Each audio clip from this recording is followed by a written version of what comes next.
All right, everybody, welcome and thank you for joining us for our monthly free public education webinar with Massachusetts for Safe Technology. And we're delighted to see people from all over the country and even Canada with us here today. And for those who aren't able to join us live, and for those who are, we will be sending out the recording likely tomorrow. And we'll also send you my slides. So as we go through this evening, we will invite you to put questions in the chat, and after my presentation, we will go ahead and answer the questions, and if any more come up at the end, we'll just do a live Q&A. But before I get going, I'm delighted to introduce you to our co-host tonight, who is Deb Hodgdon from New Hampshire for Safe Technology. And she, as she will tell you, is the impetus behind the amazing legislation we got passed in New Hampshire a few years ago. So Deb, say a hello and a little bit about your background and how you got started on this journey. Okay, thanks, Cece. Hi, everyone. Thank you for joining us today. I'm Deb Hodgdon. I'm the co-founder of New Hampshire for Safe Technology, along with Jen White and Lori Schreier. And my unplanned journey over the past 8 years is what's led me here today. Excuse me for those who know me and have heard this before, but for those who haven't, in the fall of 2017, we had scheduled to have our home measured for wireless on our return from a hiking trip out west. I had planned to come off blood thinners, and I was aware that wireless can thicken the blood, so I thought that sounds like a prudent precaution to take. I had also been having issues with insomnia, constant ringing in the ears, heart arrhythmia, palpitations, tooth and jaw pain, dry eye, facial flushing, dizziness, and blood pressure issues. I developed severe pressure headaches that felt like my brain was swollen or on fire. I had great difficulty thinking, speaking, and remembering. I even got lost several times in the town I've lived in for nearly 40 years. I did not yet know that it was all related until we removed the wireless from our home and cars. My health quickly improved. My seemingly unrelated symptoms disappeared as well. Interestingly, the plant in my kitchen that sat there doing nothing for over a year suddenly grew 15 inches in just 2 months. That was an eye-opener to everyone in the family, as it's much easier to believe what you can actually see. Realizing this is an issue that ultimately affects everyone, I stepped way out of my comfort zone with a little push from reading EMF Off by Olga Sheehan and the support of Cece, despite knowing others will certainly think I must be crazy. I held 2 public screenings of Generation Zapped and reached out to many, including legislators. My state rep, Patrick Abrami, was truly exceptional. He actually listened, investigated the science, and wrote a bill. Then he and New Hampshire State Senator Tom Sherman together were successful getting New Hampshire to pass the first U.S. law to begin addressing technology safety. The New Hampshire Commission on Health and Environmental Effects of Wireless Technology was established in the fall of 2019 and produced a groundbreaking report in the fall of 2020. The New Hampshire Commission report's a great place to become informed, to empower you to protect yourself and your family and community by becoming aware and learning how to use technology safely. We at New Hampshire for Safe Tech, along with Cece, are supporting the Commission's work through community information sessions like this. And thank you for being here. Thank you so much, Deb. Deb is one of my heroes, and I'm just delighted to have you back with us tonight, and to give you fresh materials that you can then share in New Hampshire and wherever else you happen to run into people who might want to learn about this issue. So from here, I'll go ahead and take the spotlight, and I'm going to start my screen share in just a moment.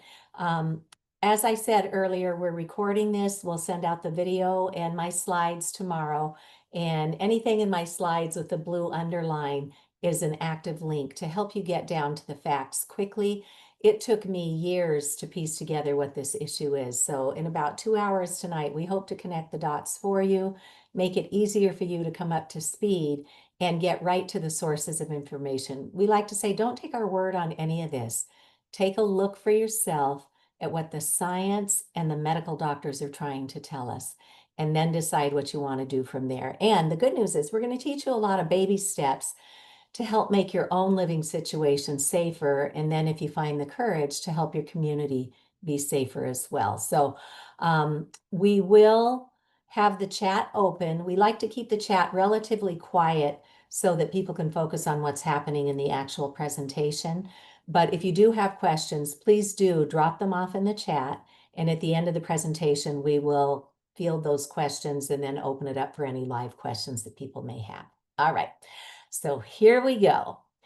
So, Deb, thank you for sharing how you fell down the rabbit hole. Here's a little bit of history on how I fell down the rabbit hole. That MTPW after my name just means that I had the privilege of earning a master's in technical and professional writing from Northeastern University, where I also earned an undergrad degree in communication. And never, ever did I imagine this is where I would be taking my skill set. But I'm very grateful that I have that skill set so that I can convey information, hopefully, in a way that is easily accessible to others. So for years, after I revived our local education foundation in my children's schools, I ran campaign after campaign to bring wireless tech into Ashland Public Schools here in Massachusetts. This was when the industry was inviting all of our schools to get involved in this 21st century classroom. And our little town didn't have the budget to up all this technology. So, good doobie parents, we jumped in and started doing fundraisers to get wireless infrastructure, to get iPads and Chromebooks and smartboards and minis and Apple TV, all this tech that we thought was going to help our kids succeed in the world. And then one night at book group, a girlfriend of mine who's an electrical engineer had been reading the book called Sept by Anne Louise Gittleman. And she was sharing with us that, yeah, it looks like Wi-Fi is not actually safe. So it was book group. I just made a mental note of it. And then not long after that, I read that the American Academy of Environmental Medicine, these are the doctors who get the conundrum cases that regularly trained doctors can't figure out.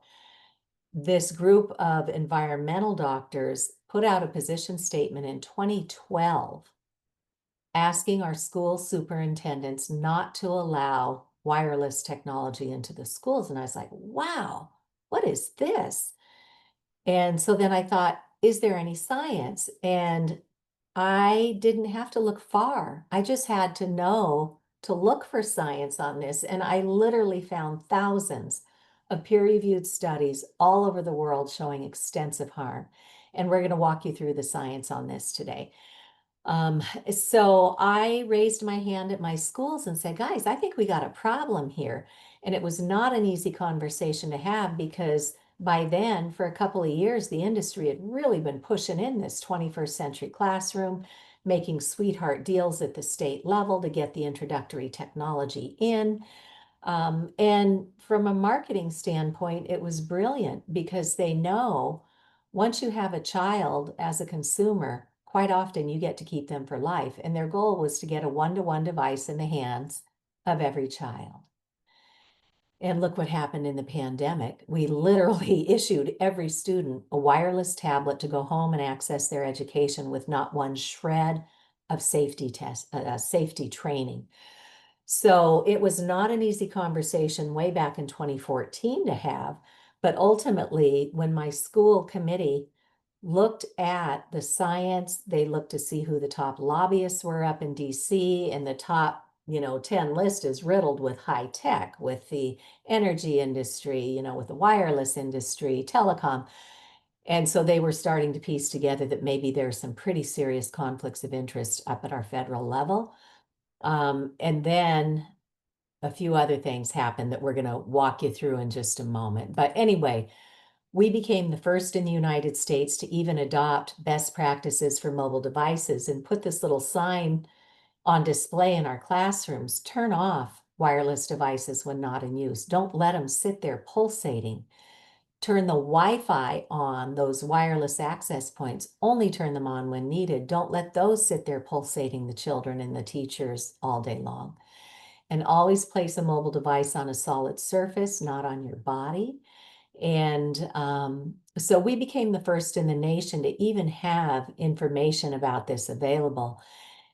And then I realized it was just a sign, and they were not actually enforcing this safety around wireless technology. So I met with my state senator, Karen Spilka, who's now our Senate president here in Massachusetts. And I showed her the science. I showed her our little sign. And by then I had invested in a radio frequency radiation detection meter.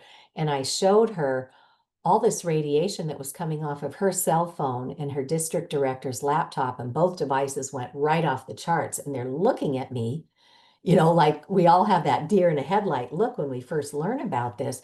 And they're going, really? And I said, yes. And nobody knows. This is going to be like big tobacco, right? Where they push this product to market with no safety assurances, and they got people addicted to it. And then decades later, they finally said, oh, yeah, there's something wrong here. I said, but aren't we morally obliged to at least inform the public and protect our children? So we became the first in the nation to introduce a number of bills here in Massachusetts. And this was back in 2014 when we had this conversation in 2015. Now, 10 years ago, we started introducing legislation. And then Deb Hodgdon contacted me with her state representative, and we started doing the legislature up in New Hampshire as well. And we'll walk you through the amazing inroads that they made. And then around the same time, somebody in Europe found my work with the schools and the legislature, and they had reached out to Dr. Deborah Davis of the Environmental Health Trust. That is arguably the world's largest think tank and research repository and active scientific researchers on the wireless issue. And they were asking permission to reference their website as these folks in Europe were building out a course to quickly train the public, because they realized we can't fix this problem because nobody knows about it. So Dr. Deborah Davis said, you might want to speak to this other scientist in Finland, Dr. Mikko Ahono, who's a leading researcher on this, and this woman, Cece Doucette in Massachusetts, who's making some inroads. So Dr. Ahonen and I met with this couple in England, and we all worked really hard to produce a safer screen time course that can literally be completed in about an hour online. So we are poised to train your workforce, your family, your schools, your community, so that everyone can level set with the facts and begin taking mitigation steps to stay connected, but also protected. So that course is now available for like the cost of a movie ticket. It's about $15, which helps us to cover overhead. But we literally have off-the-shelf training ready to go right now. And then Dr. Davis brought a world-leading team of experts to the Massachusetts State House in 2015. And I found out about it and went down there, and I was just astounded to be in a room at the State House with people from all over the Commonwealth of Massachusetts who already knew about this issue, because for 2 years I was the only one I could talk to about this. And back then I wasn't even really sure what I was talking about. But how wonderful to sit in a room with Dr. Deborah Davis, who's a Nobel Peace Prize co-laureate on climate change, with Frank Clegg, who's the retired president of Microsoft Canada, with Dr. Sharma from India, who is responsible for doing scientific research in the Indian government. And he had done the sperm studies that showed when you expose male human sperm to this man-made radiation, it changes the DNA, it slows the motility of the sperm, and it causes far fewer sperm to be viable in just 4 hours of exposure. So we had this incredible group of experts there, along with Dr. Catherine Steiner Adair, who's a world-leading psychologist, and she lectures all over the globe, and everywhere she goes, kindergarten teachers, first grade, second grade teachers say these kids are coming to school expecting their teachers to be edutainers. And if something goes wrong, these little children are losing their minds. Their brains are not properly developing on point in the areas where we develop human capacities, like empathy, like compassion, all these nonverbal skills and verbal skills. Our kids are falling way behind because they've spent too much time in front of a screen instead of with meaningful adults and peers to teach them what it truly means to properly develop a child. And we're going to go through some of that today too. So from the State House, I connected with a bunch of other people, including a lot of parents, and we have formed Massachusetts for Safe Technology. So I welcome you to go out there. We've got the science on my resources page and all sorts of other amazing points of information for you to drill down into so that you can know these facts for yourself and attain a comfort level so that you'll then be comfortable speaking to others about this topic. And then somebody down at the National Institutes of Health found my work and appreciated the way that I present information, and they asked me to co-chair this technology panel for the Health in Buildings Roundtable Conference. These were federal agencies, certifying organizations for green, like LEEDs and others.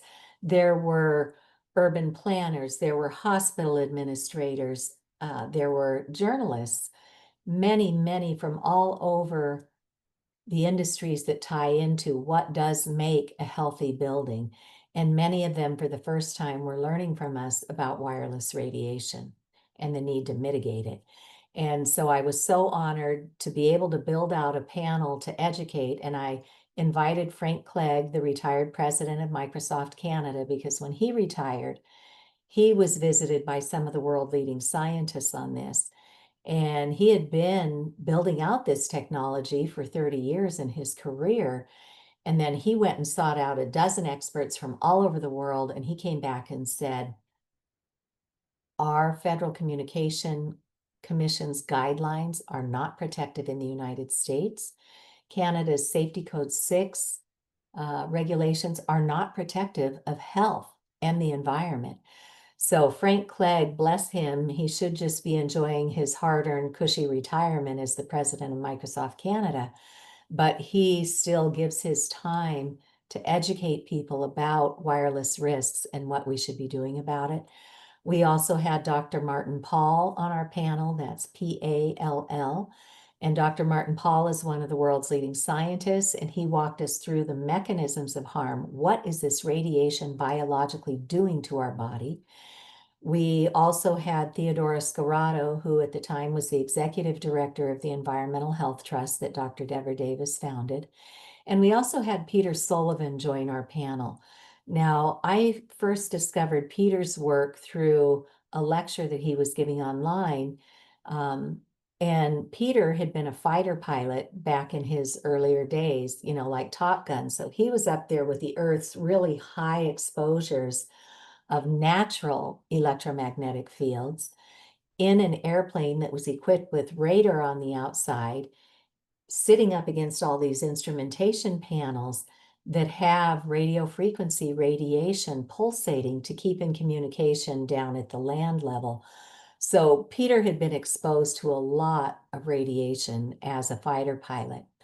And then when he got out of the military, he went to work in Silicon Valley as an engineer. And it was like his friends who were inventing all of this cool technology with cell phones and beyond. So Peter was really big into high tech. But then his health started crashing. He started losing an unhealthy amount of weight. His teeth started getting brittle. And when each of his little boys came up through the preschool years, they were both diagnosed on the autism spectrum. So fast forward a couple decades, Peter figured out what this technology is doing to us. And of course, he did the clean organic diet to stop putting toxins into the body. He went so far as to do the heavy metal detox to pull these toxic metals out of the brain and other organs. And he will tell parents today, as a first line of defense, still do that, but as a first line, start immediately with a digital detox. At least have 12 hours at night when there's no wireless radiation in your home. And he is so pleased to share today that his sons are grown men.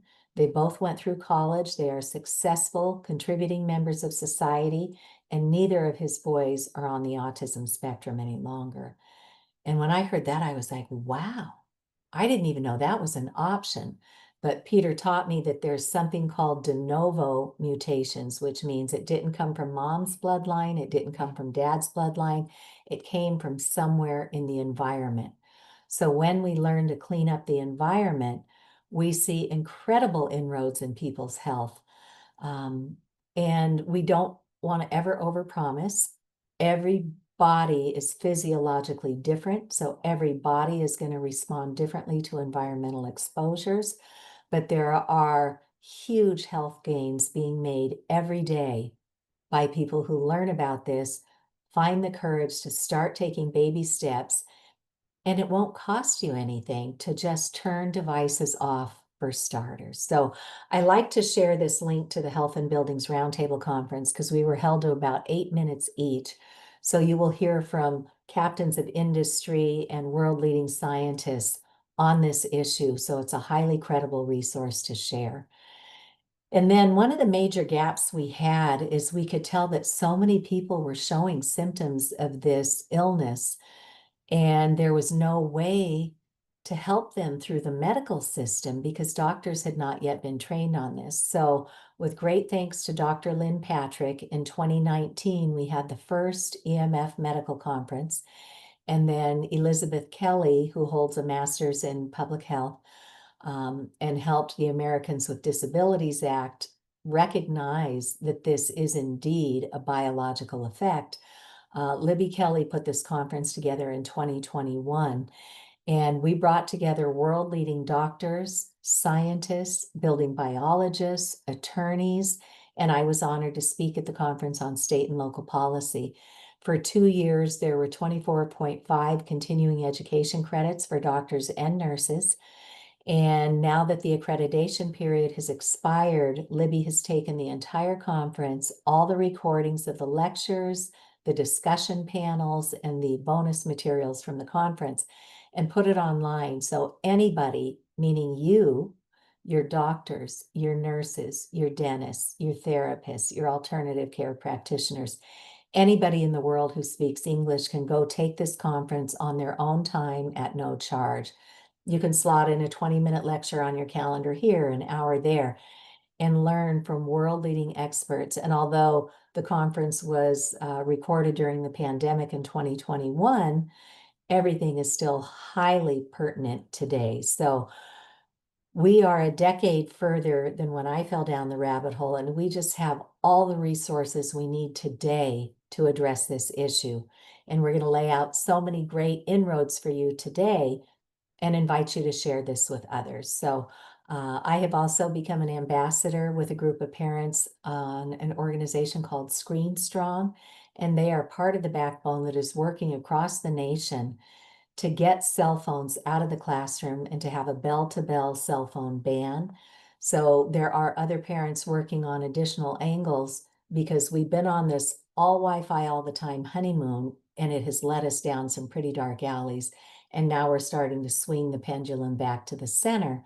Stay connected, but it's critically important to understand the risks and how to stay connected without invoking harm. So that's my story and how I've become involved with this issue.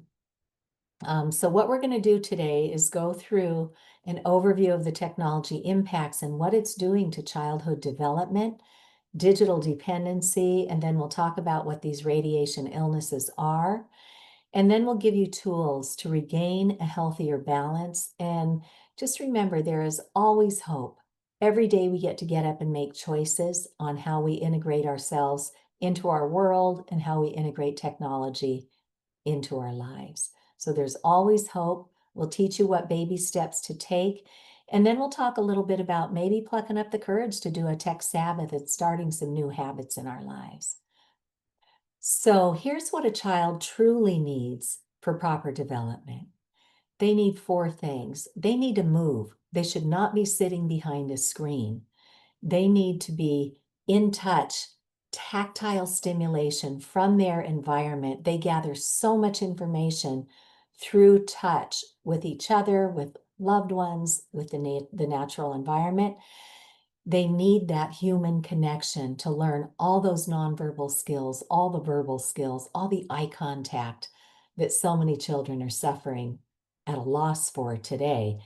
And we are one of those little critters running around out in nature. It is critically important that we spend time in nature because it harmonizes us with the Earth's natural electromagnetic field. So these are the 4 pinpoints that every child should have, and somehow we've let technology come in and trample most of that today. So if we don't do something, if we continue to spend most of our children's time behind screens, we will continue down this path of sedentary lifestyles where people feel isolated, neglected, overstimulated, and then it evolves and we see developmental delays, we see obesity, we see off the charts levels. We were at epidemic levels of anxiety and depression even before the pandemic. Skyrocketing ADHD, attention deficit hyperactivity disorder, and autism. And it's not sustainable. Over time, we wind up with diabetes, stroke, heart attack, addictions, violence, perversions with sex addictions from all of the pornography that's accessible online, over medication, impulsiveness, illiteracy. People can't focus properly to learn, and it's not sustainable. We are seeing the life expectancies going in the wrong direction now. People are having difficulty forming meaningful and lasting relationships. And a lot of people are not able to hold down a job because they just don't have the skill set that allows them to function properly in the workforce. So this is what's happening right now, but we can flip it. And if we go back and start for ourselves and our children with the 4 touchstones of movement, touch, connection, and nature, then our bodies will develop properly. And then we will be strong and coordinated. Our immune system, our central nervous system will be secure and regulated. That'll allow us to feel calm and focused. And then we develop optimally where we can actually pay attention and learn. And this is a sustainable model. And I want to give a shout out to Chris Rowan up at Zoned In Programs in Canada for sharing these graphics with us. So this is what our children need to properly develop.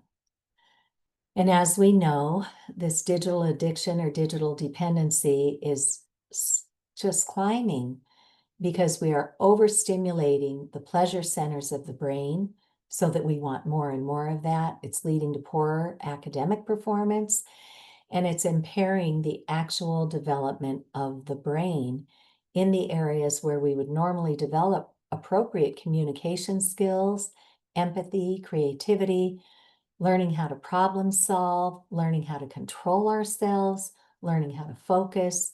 So we got pushed in with technology, we got pushed in with ed tech in our schools, and now we're seeing that we need to make better choices around technology.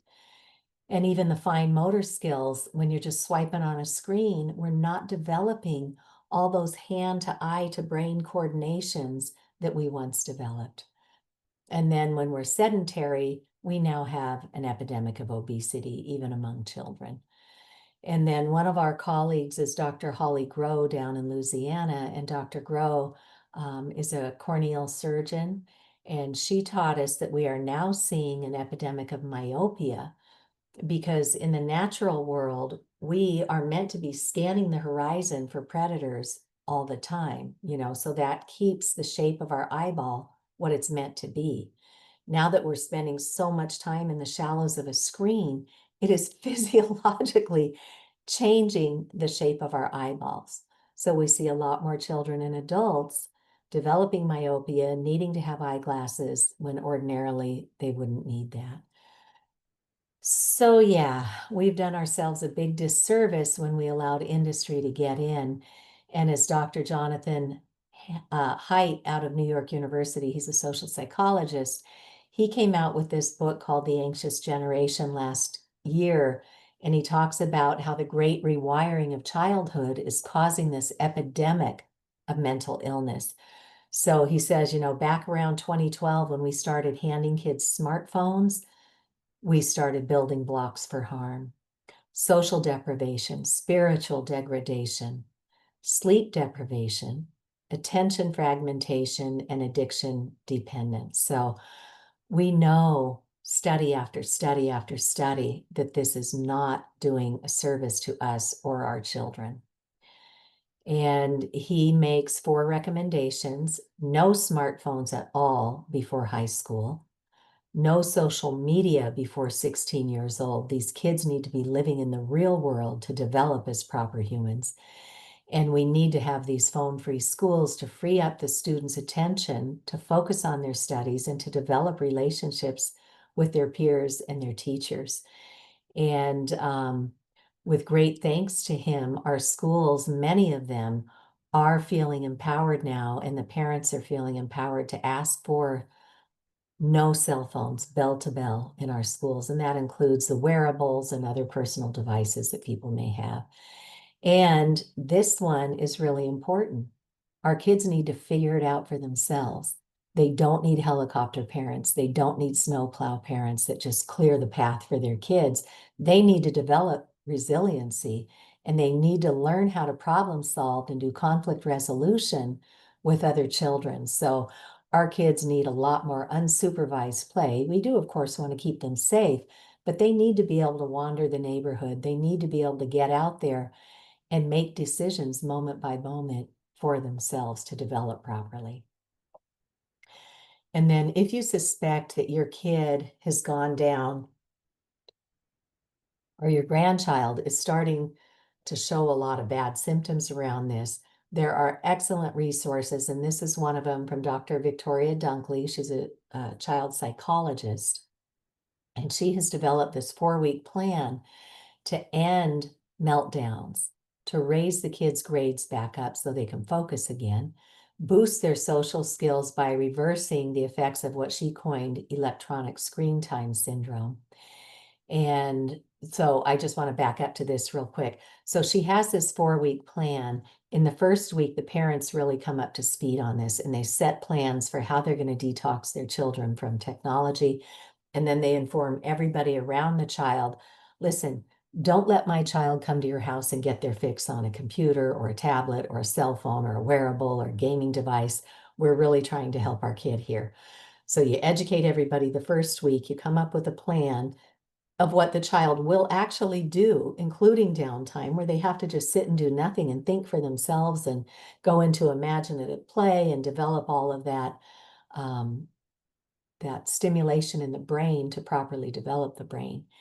And as intimidating as it sounds to start dialing back from all screens all the time, by the end of this month, these families are so grateful because they've all had to check their technology use. And the kids are back in their own minds and bodies again. And the whole family is doing so much better by taking hold of what this technology is and reinserting all the wonderful things that we used to do with our kids instead of just being so stressed out and handing them a tablet to babysit. So where is the American Academy of Pediatrics on all of this? They're not speaking out loudly enough, but they have said that there should be no screen time before 2 years of age. For older children, only 1 to 2 hours per day, and that includes schools. So we've really got to dial back tech in the schools. And they do have a family media use plan that you can link to here and sit down as a family and say, what do you guys think about your relationship with technology these days? What gives you pause? What concerns do you have? And let's come up with a plan together so that we have all the stakeholders invested from the get-go on this. And then, revisit it. Have maybe Tech Tuesdays and sit down at dinner and say, so how are we doing? And just check in. So those are the cornerstones of how to properly develop a child in the digital age. Now we're going to switch gears and talk about the actual physiological effects of the radio frequency radiation that is pulsated by all of our devices. And we hear this referred to in a number of different alphabet soup terms. So RF is radio frequency, or RFR is radio frequency radiation, or EMR is electromagnetic radiation, or EMFs. Those are the fields of radiation pulsed out by our devices and cell towers and routers. It all means wireless radiation, right?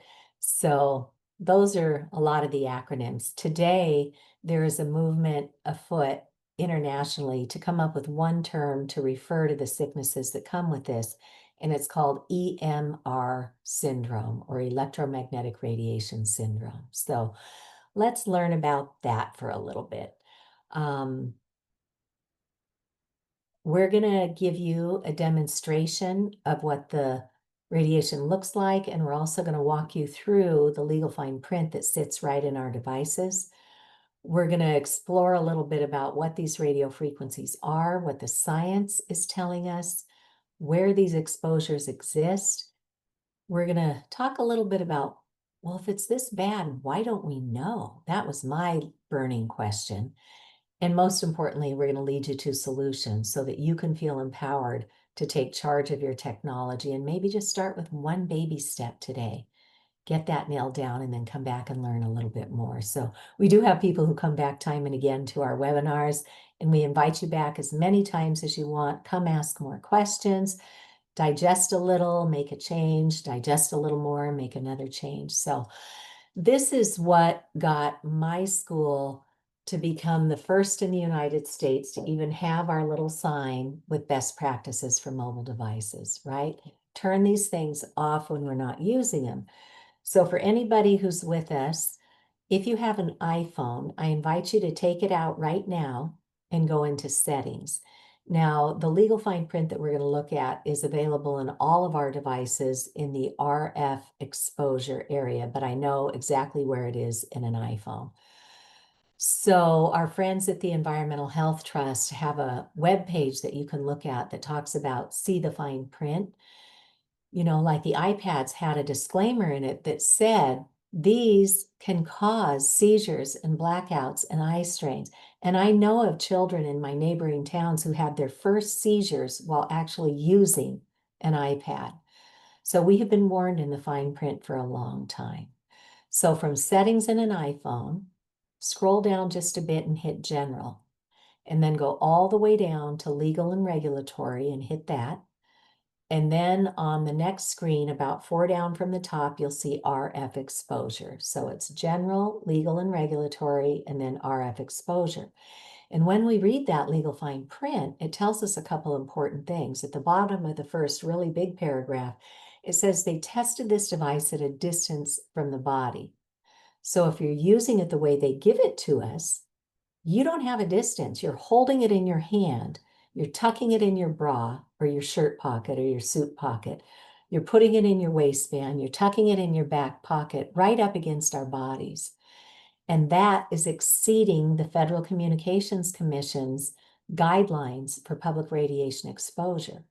And worst, they never even tested it for biological effects. All they said was, how much heat would it take from a device to raise the temperature of the skin in about a half an hour?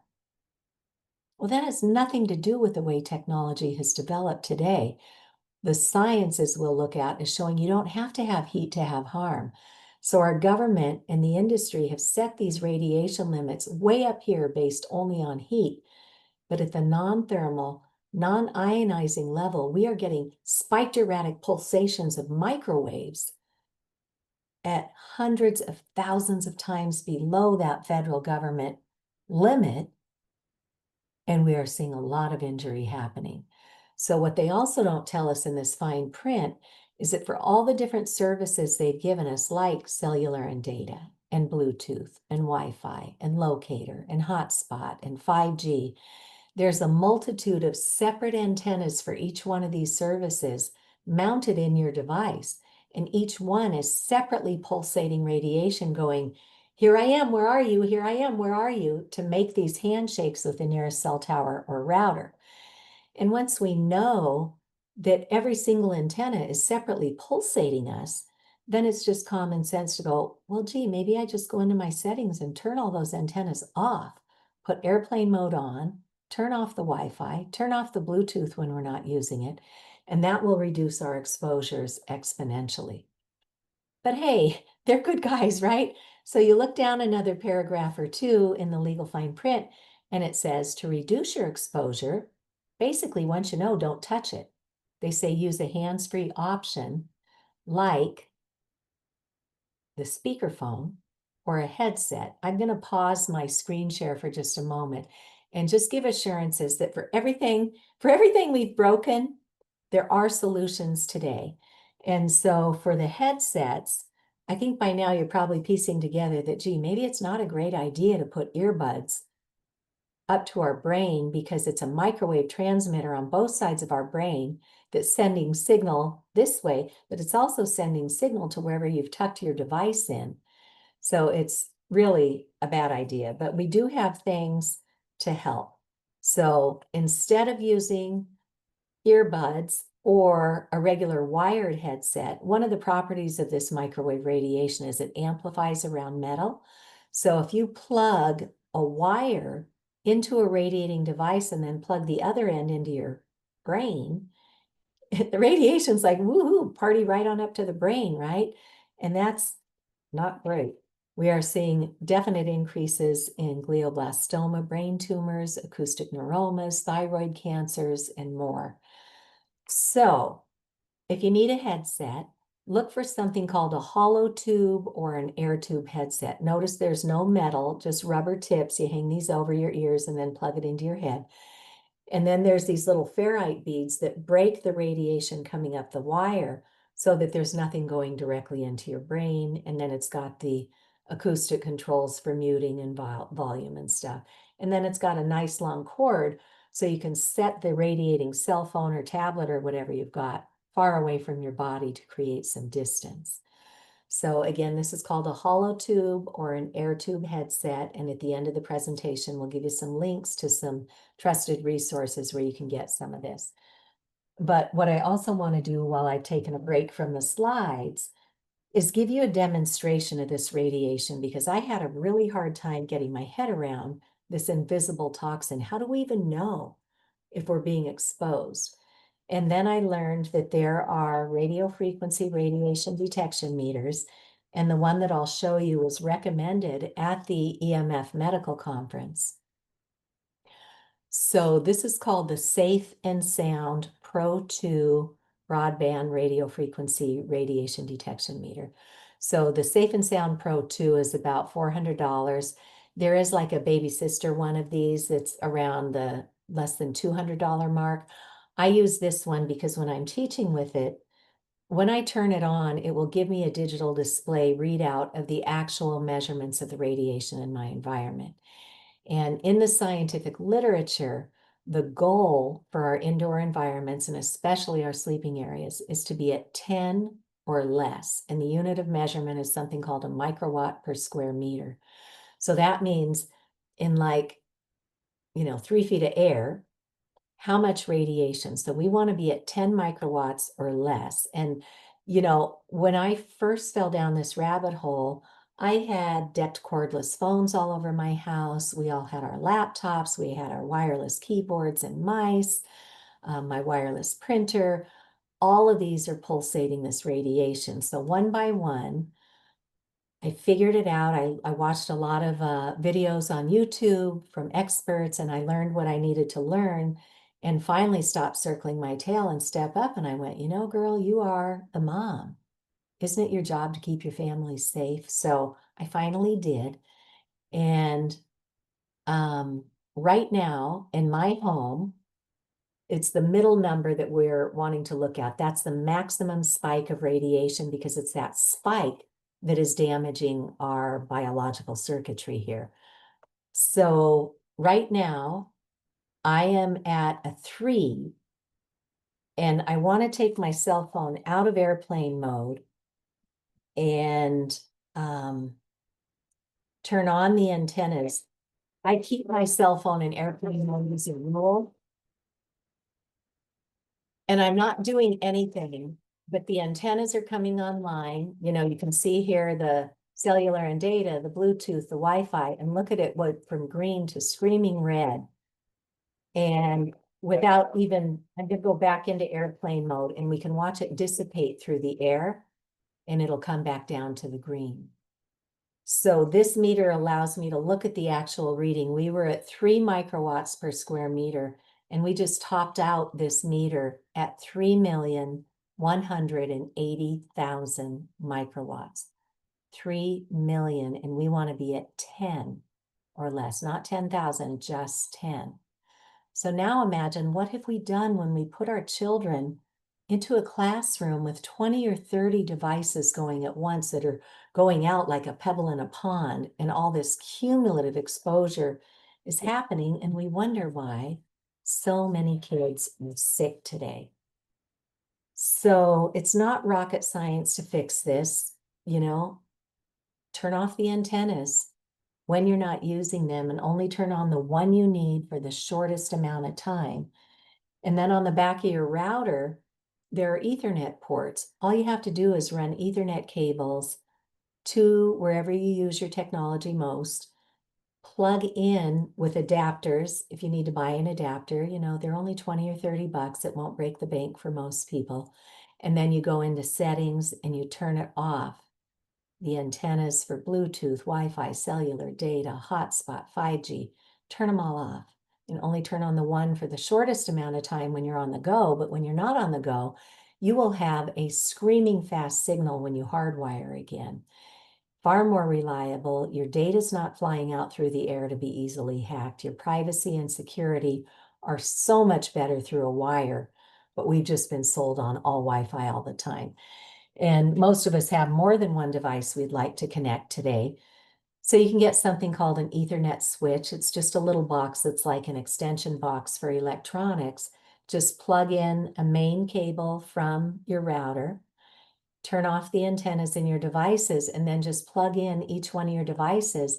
And each device will get a direct connection to the internet, so you're not battling each other for bandwidth. Hands down, wireless surpasses, or hardwired surpasses anything that wireless will ever give us, except for the convenience factor. And most people, when they learn the facts, determine that, you know what, all this convenience is not worth my health.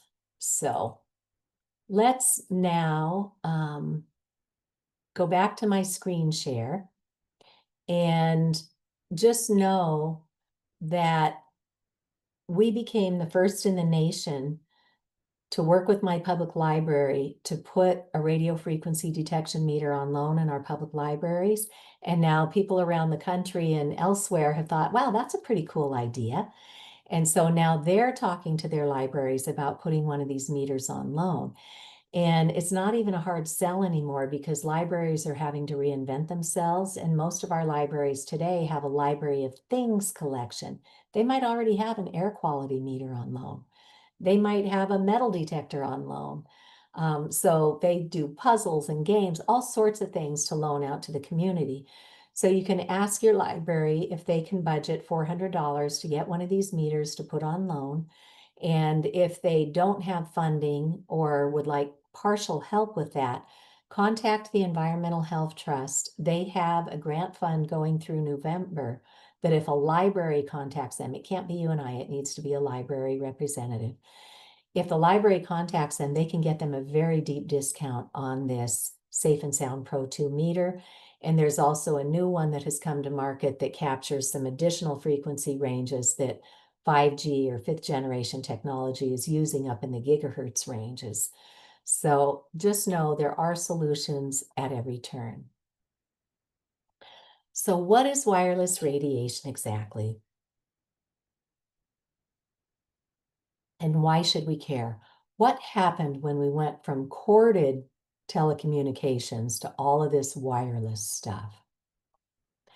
Well, let's look at it through something called the electromagnetic spectrum.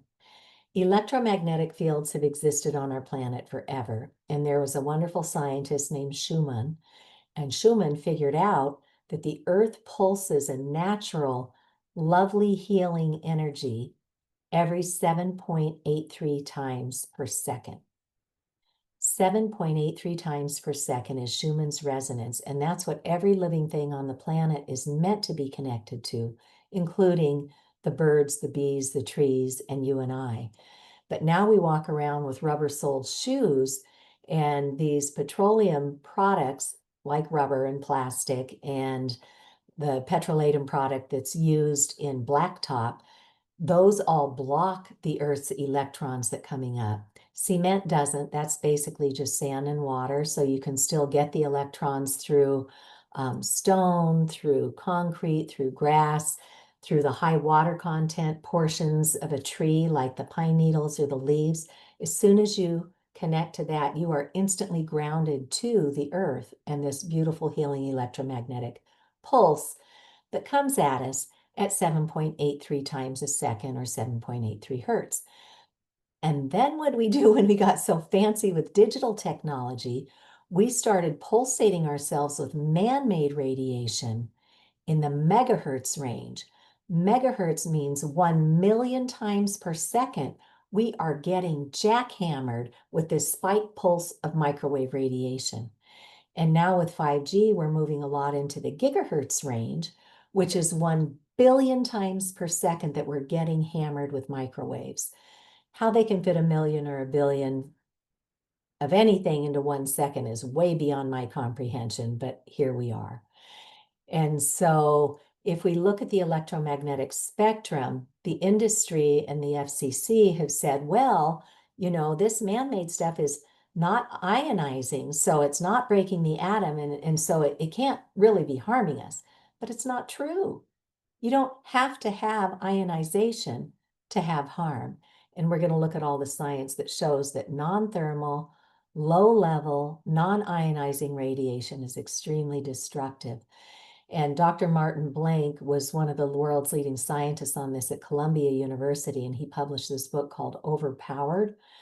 And basically, that's what we've done. We have overpowered our body's biological circuitry with this man-made pool of frequencies that are coming at us. And it's not just one at a time. We are getting bombarded by multiple frequencies for all of this technology all the time until we learn to take control of it. So Overpowered was the book that Dr. Martin Blank and his son R wrote a number of years ago. And now I just want to mention that R has just come out with a new book called Empowered to teach us not only is this bad, but here's how we can empower ourselves to learn to do this and do it safely. So just wanted to give R a shout out there. So what does the science tell us? We're going to talk first about the long-term effects, and then we're going to go through the short-term effects, and a lot of people may begin to recognize some of the symptoms. So long-term, for years, the industry got away with saying, oh, there's no biological mechanism of harm identified in the scientific literature, so let's just keep doing what we're doing. Well, we now know that this is causing child and adult cancers. In 2025, a study that was partially funded by the World Health Organization has indicated that, yes, there is high certainty that this radiation is causing cancers and DNA damage. And as we know, DNA is our roadmap to grow a proper anything from a human child to a pollinator to the birds and the bees and the trees. When we damage our DNA, we are messing with what we used to know as our normal. And then it's the infertility studies.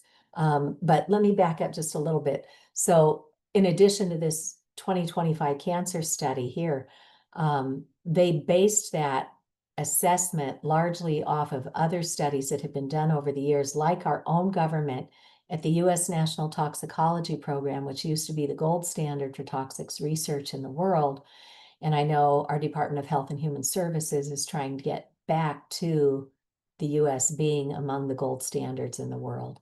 But we did a $30 million study that concluded cell phones, clear evidence of cancerous tumors and DNA damage. Now, clear evidence is the highest of 5 categories that they can assign. That should have triggered public policy, but it didn't. The industry gets a hold of a good study and goes, oh, that's just one study. You need more than one study. And they just keep spinning all this disinformation. Well, right on the heels of our $30 million study showing clear evidence of cancerous tumors and DNA damage, the Ramazzini Institute in Italy completed another large multi-million-dollar study on cell tower base stations. And guess what? They found the same thing as us. clear evidence of cancerous tumors and DNA damage, among other findings. So we don't need more science. We need public policy to step up and start protecting us instead of corporate interests. And as I mentioned in my opening remarks with Dr. Sharma from India in the infertility studies, there have been repeated studies on male fertility that it's killing the sperm in 4 hours of exposure. And now we also have studies on women's reproductive systems and how it's causing higher miscarriage rates. So these studies have been done, they've been unchallenged. We have the science, but we need help getting information out to the public. And then neurotoxicity, the attention deficit disorder, attention deficit hyperactivity disorder. Dr. Hugh Taylor heads up the OB/GYN program at Yale Medical. And Dr. Taylor and his colleagues have done the rodent studies and showed if you expose pregnant rodents to this cell phone radiation, I think they might have done like 9 hours a day, off and on, 10 minutes off, 10 minutes on. Those pregnant mice gave birth to the pups, and before long, those pups started exhibiting behaviors much like a child with attention disorders, bouncing off the walls of the cage, not a care in the world, can't concentrate, can't focus. So then there's Dr. Martha Herbert, who founded the Autism Lab at Massachusetts General Hospital. She's now retired, but she was a Harvard pediatric neurologist, and she sees huge, not just correlations, but causations with autism.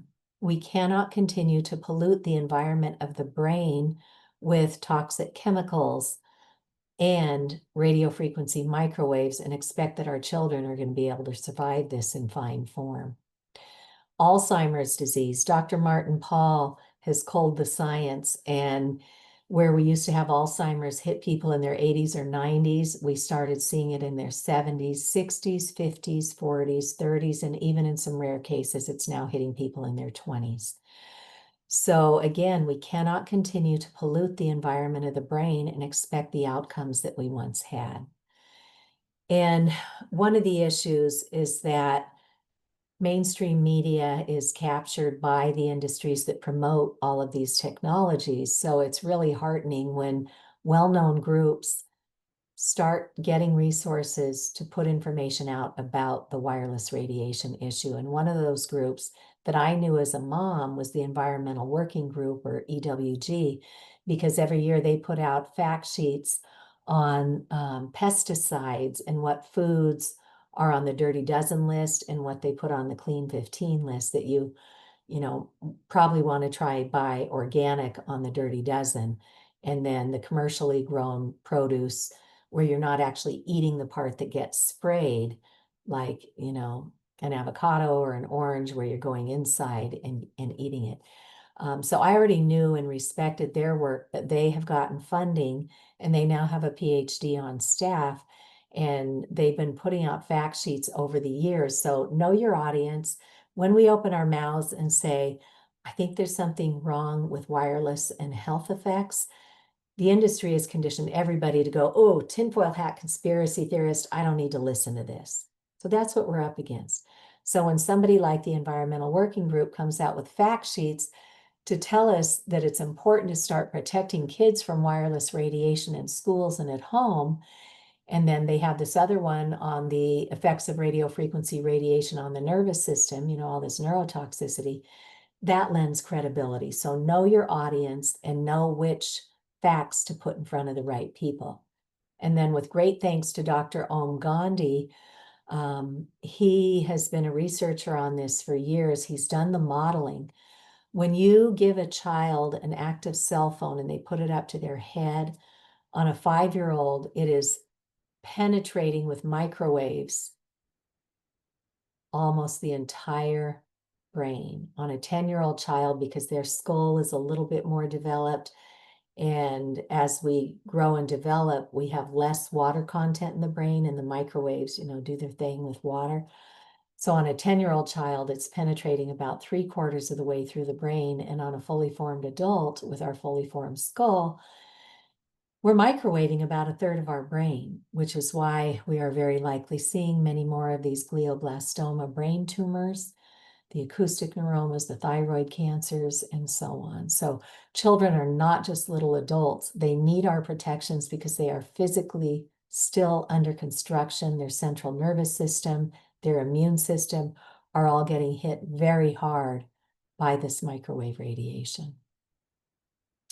So as we look at the short-term effects, the good news is that once people learn these, they start to relate and they come back time and again and go, you know what, Cece, I don't want to know any of this. I live on my devices. I run my life from it. But I'll be darned if I didn't recognize some of these symptoms. And I took the advice to create a sleep sanctuary. And within days, they start seeing improved health. So let's look at what some of these short-term effects are and also recognize that the Americans with Disabilities Act for 2 decades has had advice for the workforce on how to mitigate and lessen exposures. We just never hear about it. So this electromagnetic radiation syndrome, or what we're now calling EMR syndrome today, has long been recognized. So a lot of people, including children, don't sleep right anymore. And sleep is what kids and teenagers especially did best. And now we've got people who are not sleeping through the night, but now we know the mechanism of harm on this one. So we are light beings, meaning that we operate off of our circadian rhythm. We have hours of darkness, we have hours of light. During the wee hours of darkness, our body is meant to release melatonin from the brain. Melatonin then goes in and helps to regulate our sleep cycle and also help to clear out toxins of the day. When we leave this invisible, man-made light energy form pulsating all night, the brain cannot differentiate between natural daylight and this man-made radiation. So the brain's over there going, hey, when's it going to get dark so I can release the melatonin? Well, you get rid of that invisible man-made energy form, and all of a sudden people start sleeping through the night again. Headaches, stabbing, searing headaches, migraines that your doctors can't account for, nosebleeds, ear bleeds even, fatigue, just feeling so wiped out and you don't know why, pain from unidentified sources. Well, now we know, in addition to the cancers and the infertilities, we also know about the melatonin release. And now we also know about something called rouleau formation. In my little brain, that sounds like the candy Rolos. And it's sort of like that. So you know how Rolos are that stack of caramel chocolates? Well, our red blood cells are meant to be free floating and bringing oxygen out to all of our systems and organs. What happens when we expose ourselves to an electromagnetic field, and you look at that at the blood under a microscope, and you see that these beautiful oval, round, red blood cells that are supposed to be free floating and oxygenating everything are now magnetizing together, and they're forming this chain of deformed cells that are looking like bottle caps now that are sticking together. And when they glom them together like that, they can't get to where they need to go to bring oxygen to all of our systems and organs. And your doctor will tell you that oxidative stress or reactive oxygen species, these are precursors to almost all chronic illnesses. So let's remove the exposures and see what happens. So here's another one, skin abnormalities. Just like the birds and the bees and all the pollinators, they all have systems built into them as well that help them to navigate by using the Earth's electromagnetic field. That's how they know where to go and how to get back to the hive or the nest. We actually have some of those built-in things ourselves. In this surface layer of our skin, we've got these little antennas that tell us, hey, it's getting too hot. You better get off of this and get it inside and cool yourself down, or you're going to get yourself into some pretty serious heat stroke trouble here. Or if it's too cold, our little antennas will tell us that, and we better get in and bundle up. Otherwise, we're going to get hypothermic, right? So we have all these built-in systems. And now when we have this radio frequency exposed to our skin, we now have people who will talk about the hot ear. We will have people talk about getting these weird skin rashes, flushing, heating. Some people will talk about nerve pain. The gentleman in the town next door to me, Chuck, he was having his leg go jiggity and he didn't know what was going on, and his doctors couldn't figure it out. So Chuck started doing his own research and found out that radio frequency radiation causes nerve damage. And guess where he kept his cell phone? In that pocket all day long.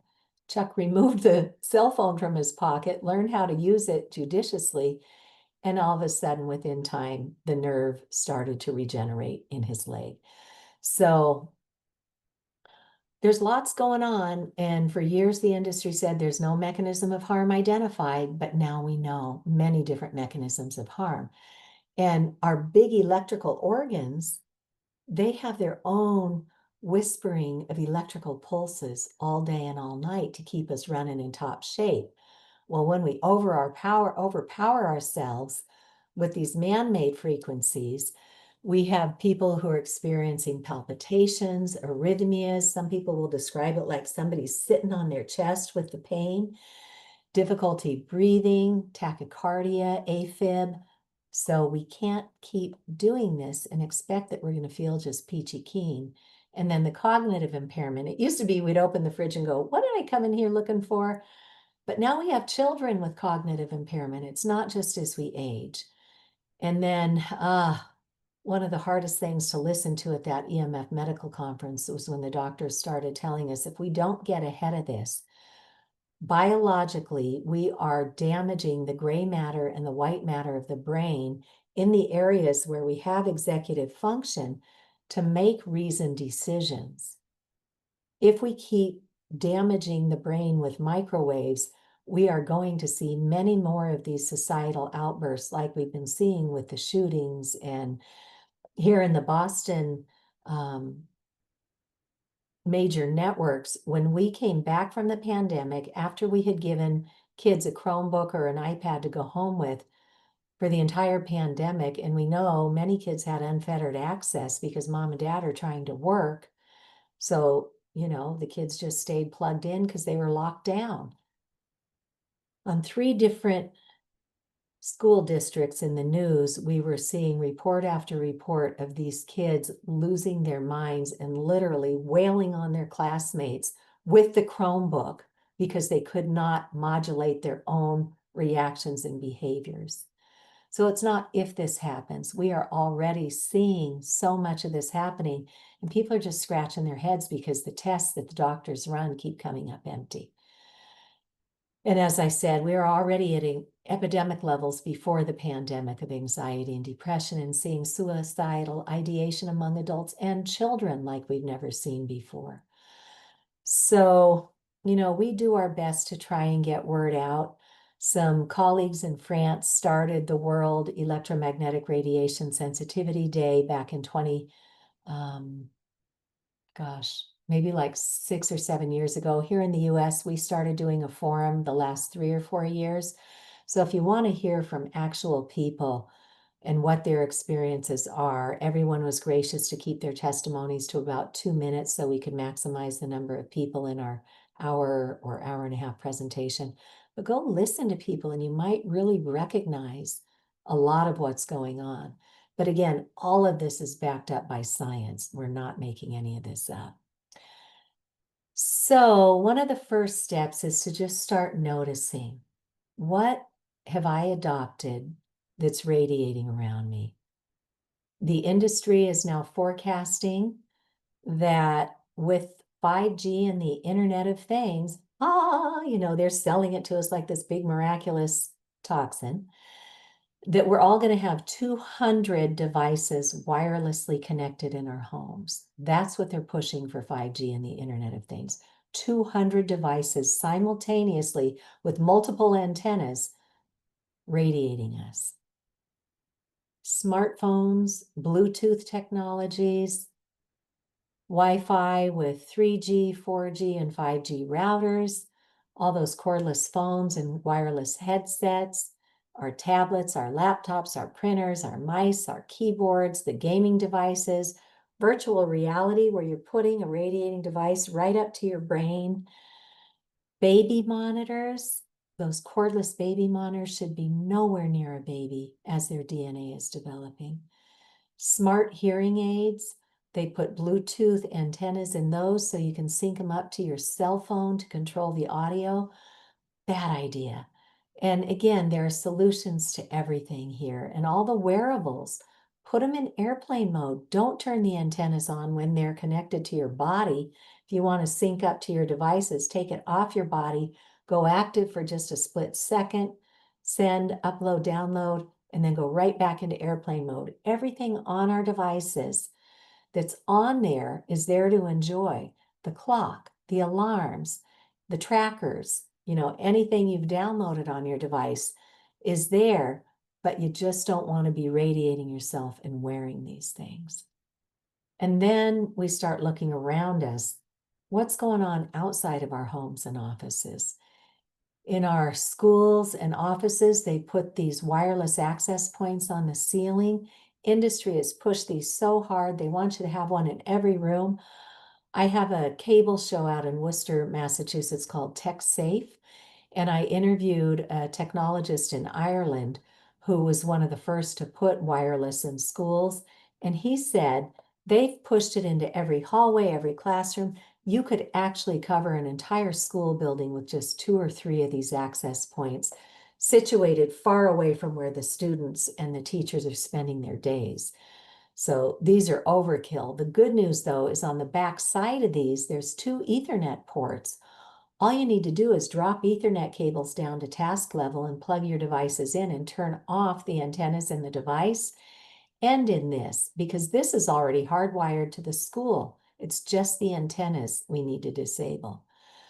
And then the big cell towers are called macro cell towers. Those started out in industrial parks 300 feet up in the air, far away from where we lived, went to school, worshiped, sought medical advice, and then they started getting laws written that they could encroach and bring them closer and closer so long as they blended in with the environment, right? So that's why you see these goofy cell tower trees, which are a really bad deal for the environment because they degrade in plastics that then go into the air, into the water sources. So that is a really bad idea.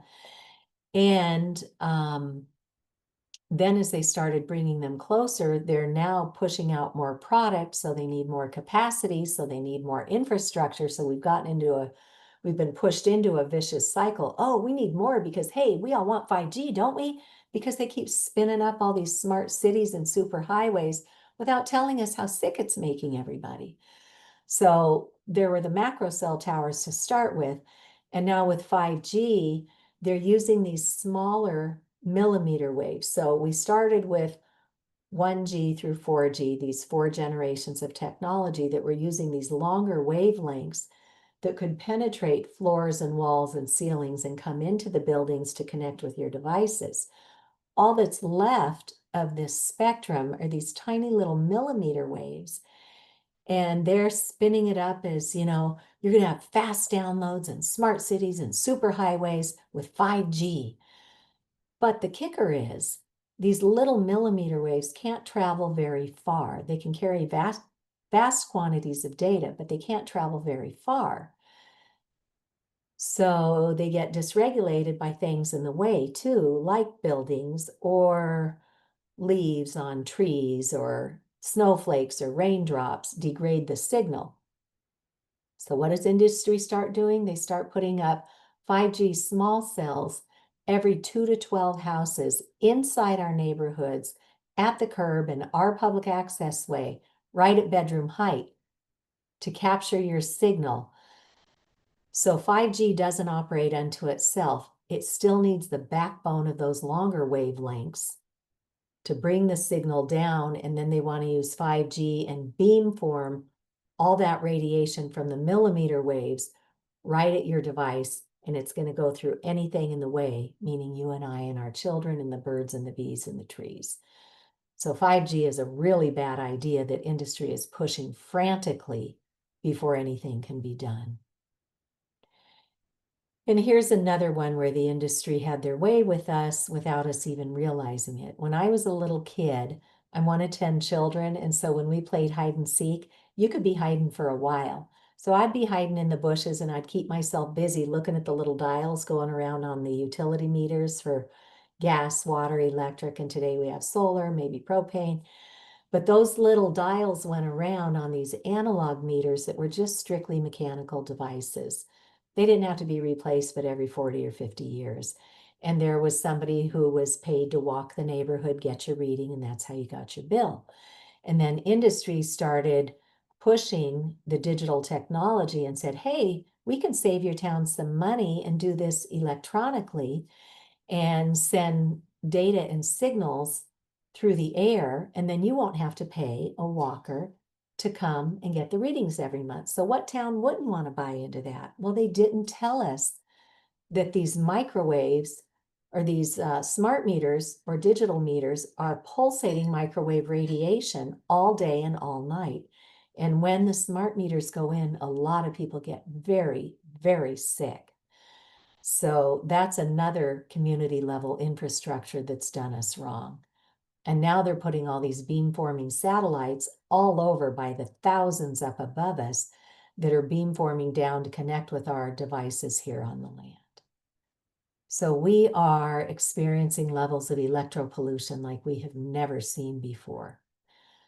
So my big head scratcher was, if this is bad, as we can find just by looking at the science, why don't we know about this? And surely somebody's got to have our backs on this, right? And then in 2015, a couple of years after I got informed on this, Harvard Law School Center for Ethics came out with this free online report called Captured Agency: How the Federal Communications Commission is Dominated by the Industries it presumably regulates. And notice the graphic that they used on their cover. It's a revolving door.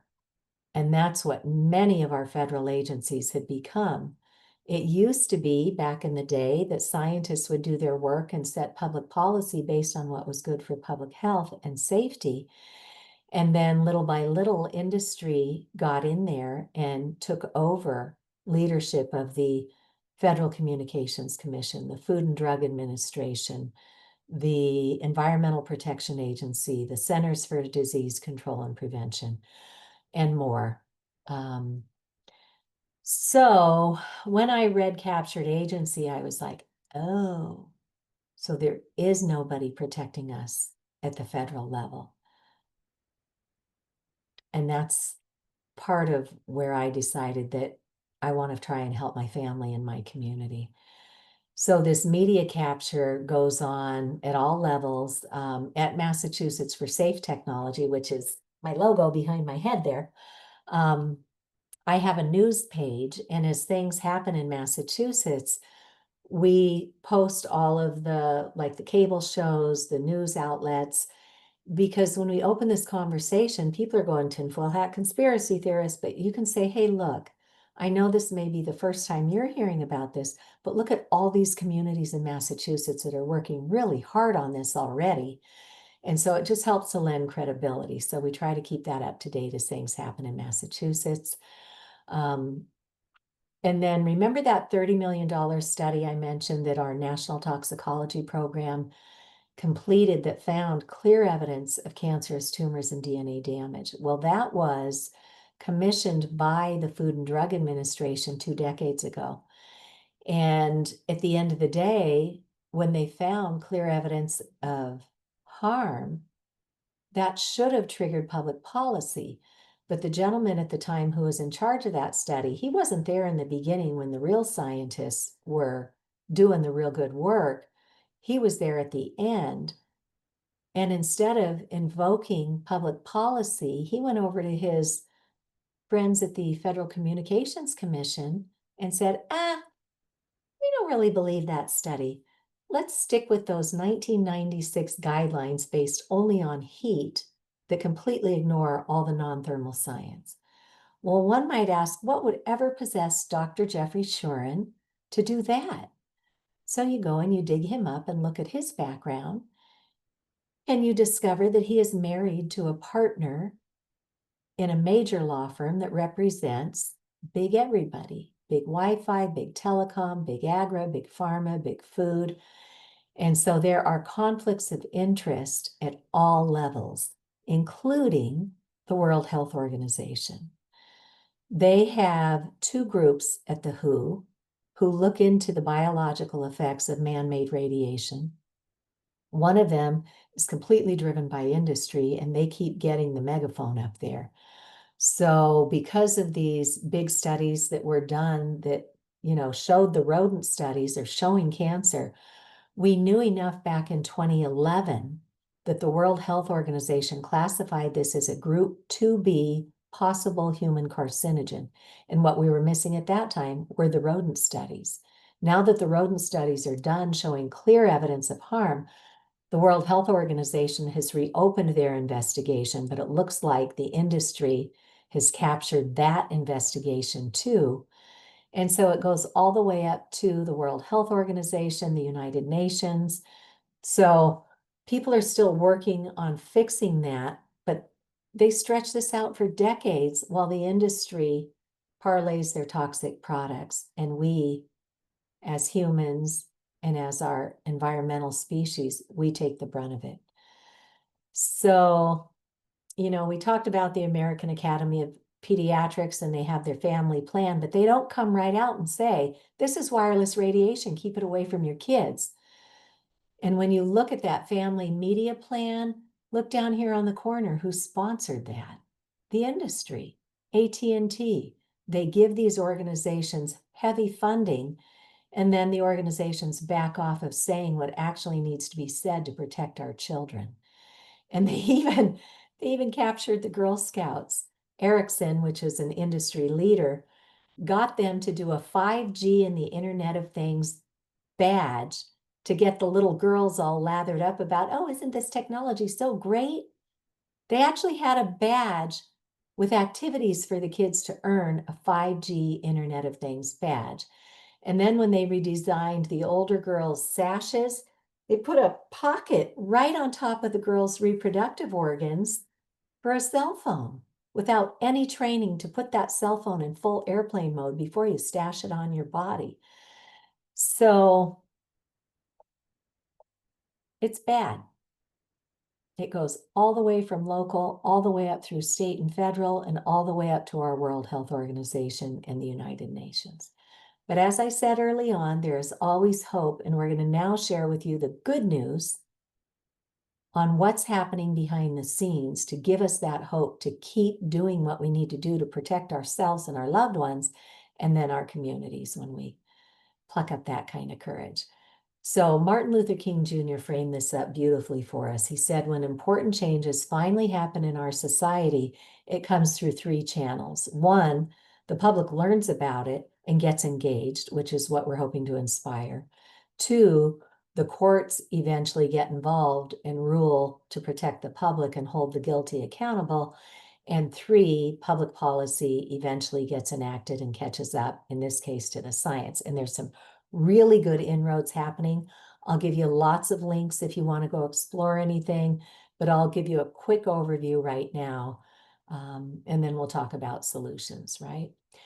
So as I mentioned earlier, when I gave the live demo, this is what you can do to keep yourself safely using technology with the items that you have control over. On the back of your router, plug in an Ethernet cable. If you're going to buy one, look for one that says shielded, because if there's not a metal wrapper around the wires inside the plastic casing, that metal wrapping in there keeps the electric and magnetic fields, which is another form of man-made electromagnetic pollution.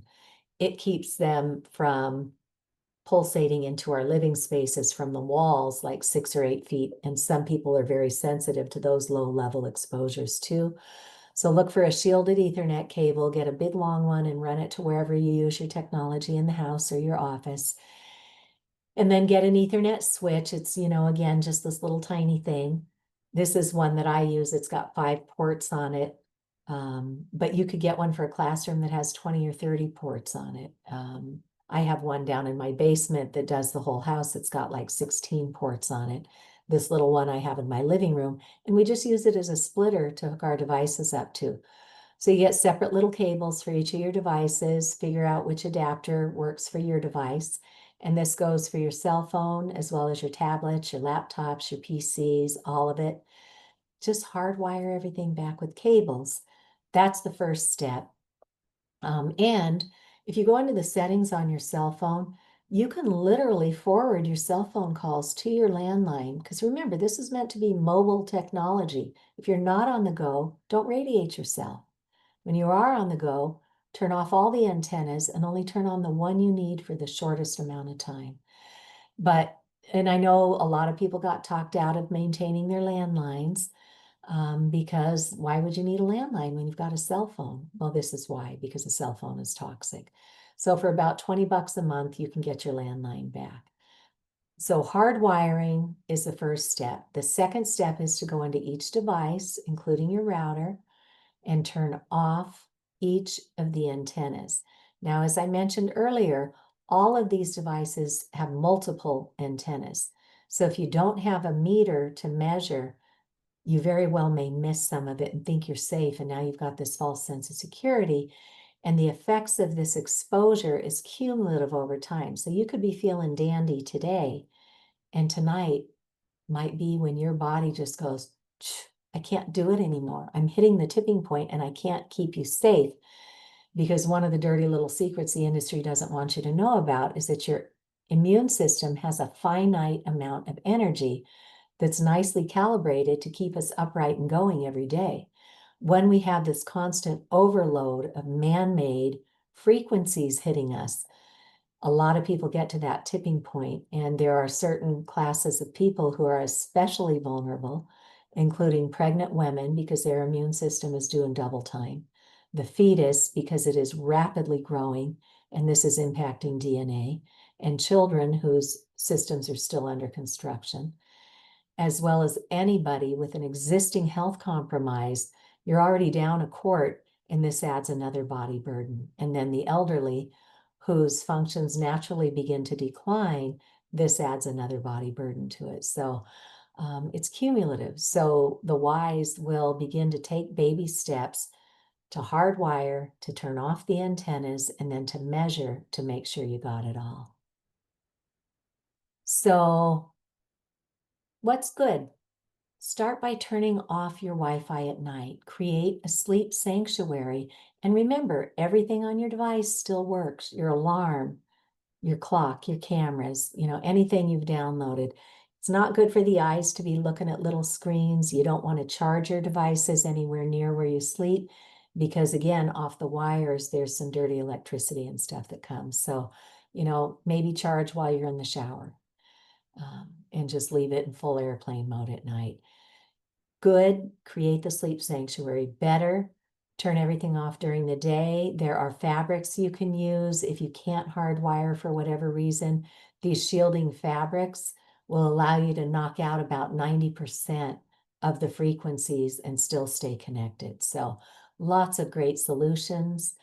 And then there are also routers that will go into sleep mode when there's not a signal call in play. So this one emits 90% less radiation, and it's got controls to allow you to turn the Wi-Fi on and off and still keep your Ethernet connection active. So you could schedule things to go off automatically during your sleep. And it's got 4 Ethernet ports, so you can hook other things up to it. There is a promotion code there if you want to look at that for a 10% off. And I don't get a kickback on any of this. These are just niceties that people have passed along to me. So what about in our schools? Remember we talked about those wireless access points that the industry has convinced us we need everywhere when we really don't. They all have Ethernet ports on the belly, so you just drop an Ethernet cable down to task level and use those Ethernet switches to hook up Ethernet cables, and then you just get the little adapter for the device and turn off the antennas. And there are additional things that schools can do, and there's a wonderful website called Tech Safe Schools that reminds us of what the legal risks are, what the health risks are, and teaches our tech teams how they can mitigate. So here are some no-cost tips that our schools can do today to reduce the power output by 90%, take it down to just 10%, and you won't even lose connectivity. Most of the devices that come from the manufacturers, you take them out of the box and they are torqued up to full steam ahead when you don't need that much power. Or you don't need to have all these different antennas. You can probably just run everything off of the 2.5 gigahertz antenna, and you don't even need that 5 gigahertz antenna. And then you can reduce how frequently it pulses to keep the signal going. You can reduce that by 90% as well and still have things stay connected. So we can adjust the beacon signal, and our IT staff will know how to do this once we introduce the conversation. So those are things that we can take control over. Now let's look at what's going on in the courts. I'll just do a very brief overview, but feel free to dig around in these. There has been a lawsuit that was won. The Environmental Health Trust, Children's Health Defense, and others sued the FCC. The public record was open, and 11,000 pages of evidence of harm were documented by doctors and scientists and citizens and building biologists and people who have gotten sick or have lost loved ones from microwave sicknesses. There was a strong public record showing all the harm, and the FCC completely ignored it. So then the FCC got sued, and the 3 judges at the federal level said, well, how did you determine you're just going to stick with these outdated guidelines from 1996 for public radiation limits? And the FCC said, well, the FDA said it was okay. So of course the judges asked, well, where's the FDA's homework? They didn't do anything. They did not address the public record, and none of our federal agencies have looked at the biological body of science on this. So that lawsuit was won. The courts did not give the FCC a deadline to bring the science and public policy in line. And these things take about 4 or 5 years before you can go back to the courts.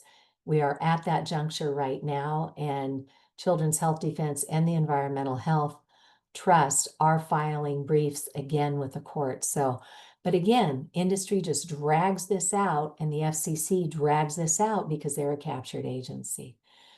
We have had some really important inroads here in Massachusetts. For the first time in the United States, a Board of Health in Pittsfield, Massachusetts, investigated after a Verizon cell tower got turned on and made at least 17 children and adults so sick that the Board of Health deemed they could not live in their homes anymore because of the radiation. So now there's a lawsuit to try and get that to the point where the Board of Health will be empowered to tell Verizon to turn that off. Verizon keeps saying, oh, but the FCC says it's okay. But this lawsuit is hopefully going to prove that they do not have control at the local level. It is the Board of Health's duty to take care of nuisances that are harming the citizens or the environment. So that lawsuit is active, and our state level Board of Health Association that provides guidance to all of our town boards of health, they already have 4 pages in their legal guidelines on cell towers and the risks that they bring. So really important things are happening. We had a lawsuit at a school here for the first time. The courts recognize that you don't have to have heat to have harm. There are biological effects happening at the non-thermal level.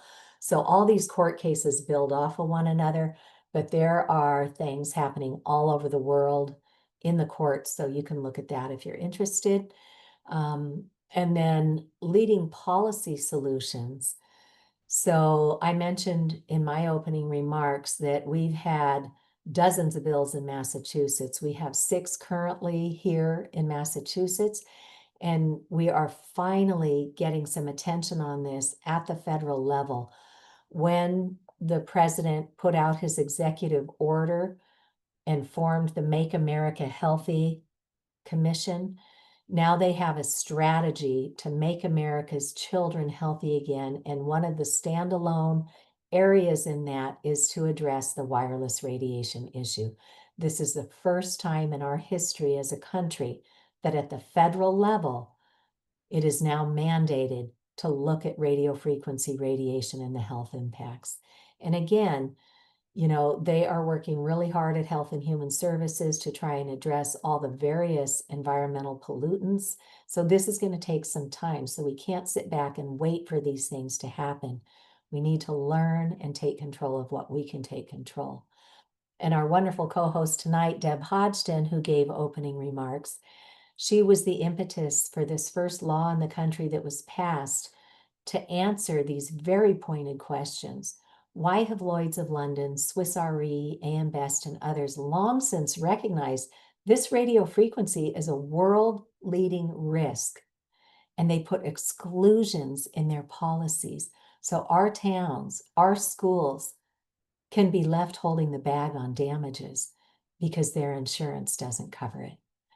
Why does the legal fine print even tell us to keep these things away from the body? And for anybody who joined us late in the recording, you'll see that we looked at that legal fine print today. Why is the FCC ignoring all the science? And why are they only talking about heat when thousands of studies show non-thermal, non-ionizing biological effects? And why does our country allow 100 times more radiation than certain other countries like Russia and China and Italy? It's because we have the industry here and they have hijacked our laws. And why is nobody looking at what happens when you have more than one antenna radiating at once? So we brought in experts. We testified in New Hampshire. Frank Clegg flew in on his own time and dime, the former president of Microsoft Canada. We had Dr. Paul Haru from McGill University, who's done the research on this. We had really heavy hitters, and in 7 months' time, we got that bill through the House, through the Senate, under Governor Sununu's pen, to make it a law to form a commission and investigate. And they came out with this groundbreaking report that documents all these conflicts of interest with our federal agencies and makes 15 recommendations to move away from wireless for primary connectivity, bring fiber optics to and through the premises and hook up with wires when you're not on the go. And you will have far better service than anything you can get from buckshotting your wireless signals out to degrade as soon as it leaves your devices. So we got that bill passed into law. The next step would be to take their 15 recommendations and create new legislation to create new laws to protect the public and the environment. And every time we've tried to enact laws again, the industry got a hold of it and just destroyed it. So these dark forces are working at every level. But that is one of the best documents to show for very high credibility. And we currently have 6 bills here in Massachusetts. 2 of them are to give us the right to opt out of those utility smart meters that are getting mounted on our homes and pulsating microwaves at us 24/7. We deserve a no-fee opt-out. Vermont has had it since 2012, so it can be done. We have a bill to start addressing the Wi-Fi in schools.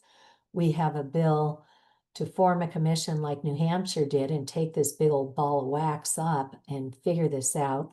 And then we have a bill to strengthen our civil rights so that people with disabilities can ask for public protections, to be out in public and ask for accommodations.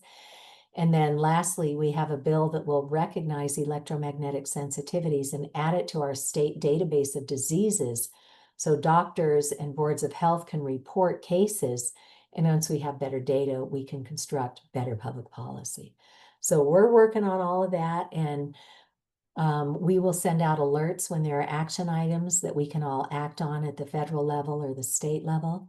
And that's a simple way. We'll do the heavy lifting. All you got to do is sign on to it. So we have so many great solutions. We talked earlier about the EMF Medical Conference that you and all your healthcare team members can take online on your own time, no charge. World-leading experts teaching us the facts. Dr. Cindy Russell, Dr. Joel Moskowitz, and others formed Physicians for Safe Technology, an excellent website, highly credible, to share with your medical teams and your school nurses and doctors. And then for engineers, physicists, technologists, and architects, we have an amazing paper that was an outcome of this conference we did down at the National Institutes of Health, a published paper that shows what we need to do to make smart and healthy buildings. That was written by top industry experts, doctors, scientists, and so on. So we have so many amazing resources today. And for our schools, look at this.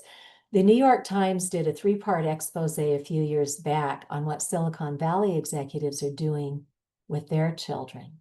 They are sending their children to schools that have no technology, be it wired or wireless. They know that is not how you grow a proper child. Technology is not the answer. And in fact, they go so far as to have their nannies sign contracts that there will be no screens around their children while they promulgate all of this technology into our children's schools. I mentioned Dr. Holly Groh earlier. She was the corneal surgeon from Louisiana who got a bunch of doctors together with different specialties like obesity, like lifestyle, and the whole gamut of what makes a healthy child today. And they got a bill passed unanimously in Louisiana to commission their state level school education department and their state department board of health and their IT group to come up with best practices for digital devices. So we've been all on this honeymoon of all tech all the time. Let's bring it back to what makes sense and get our kids back outside, exercising healthy and learning interactively with their teachers and their peers. So that law was a really good one. And then the state of Maryland was the first public health agency to recommend that we hardwire our schools. There's a great fact sheet there. Other countries are already removing tech from the schools because we got taken on a joyride with all Wi-Fi all the time by the ed tech industry. We are not seeing better outcomes in education, and our children are not healthy. So others are already doing this. We have to fight really hard here because industry is here. And many are now banning cell phones in schools all around the world. We worked with the Los Angeles Unified School District and came up with a letter with our friends at Tech Safe Schools and Sydney Cox and Brenda Martinez out in California. Sydney was with us tonight, so a shout out to you, Sydney, for inviting me to participate on this project. And we wrote a simple 2-page letter to the Los Angeles Unified School District that said, bravo and congratulations for adopting a district-wide ban on cell phones and personal devices. Be sure when you store those devices, you just don't stick them in a shoe rack at the back of the classroom, radiating the heck out of the children and the teachers. Learn to turn everything off or put them in a metal container that creates a Faraday cage so that radiation can't get out and harm the students and staff. And then once you store them safely, get that into your programs and policies. And then the next step is to really address all of the radiating devices from the access points to the school issued devices and learn how to have safe technology in the school. So that's a great 2-page letter to share with your own schools. Reach out if you'd like help. Maybe we could customize something like that for you. So we have all these amazing resources. Here's the Tech Safe Schools program that can teach your schools. There are letters, there are sample signs to hang in your schools. There are protocols for your tech teams.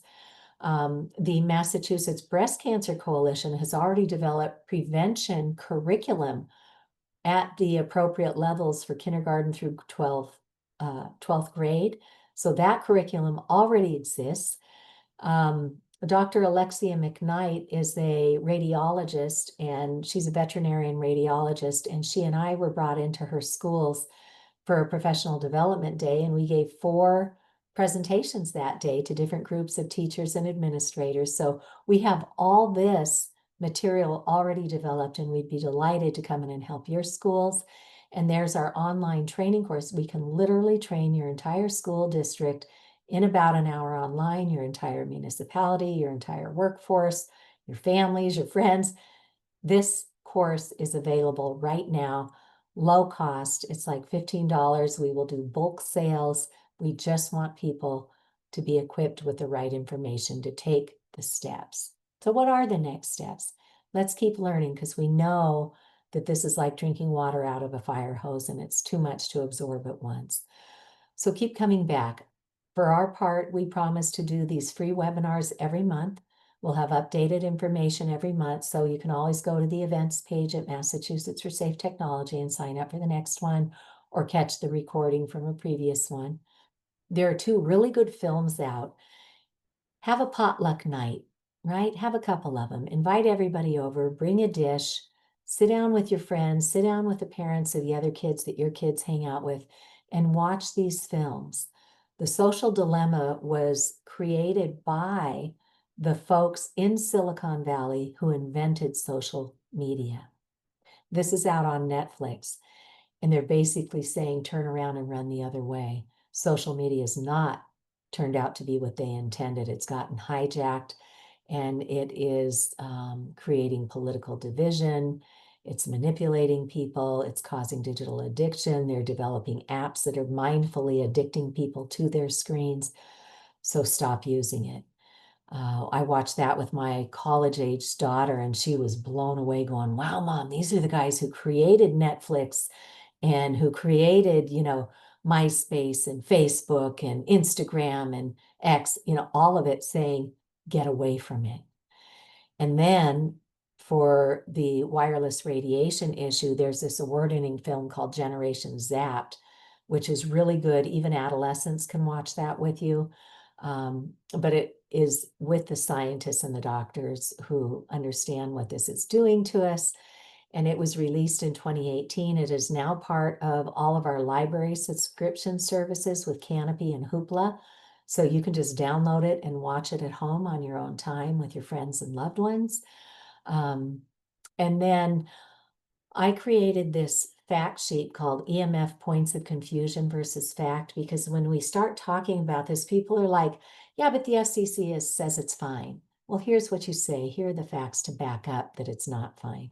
Or somebody in the physics world will say, well, the inverse square law of physics tells us that the more distance you can create, the safer you're going to be from a toxin.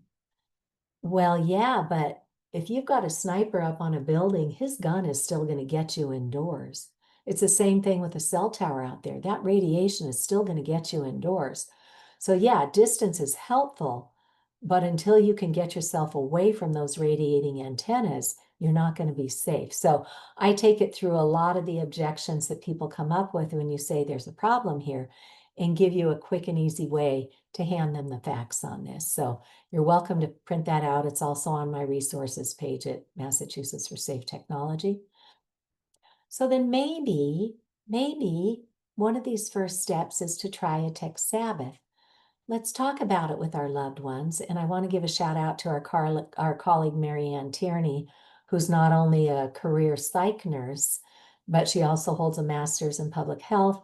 She is also certified and trained by the Building Biology Institute as an electromagnetic radiation specialist, and she is the founder of Safe Tech North Carolina.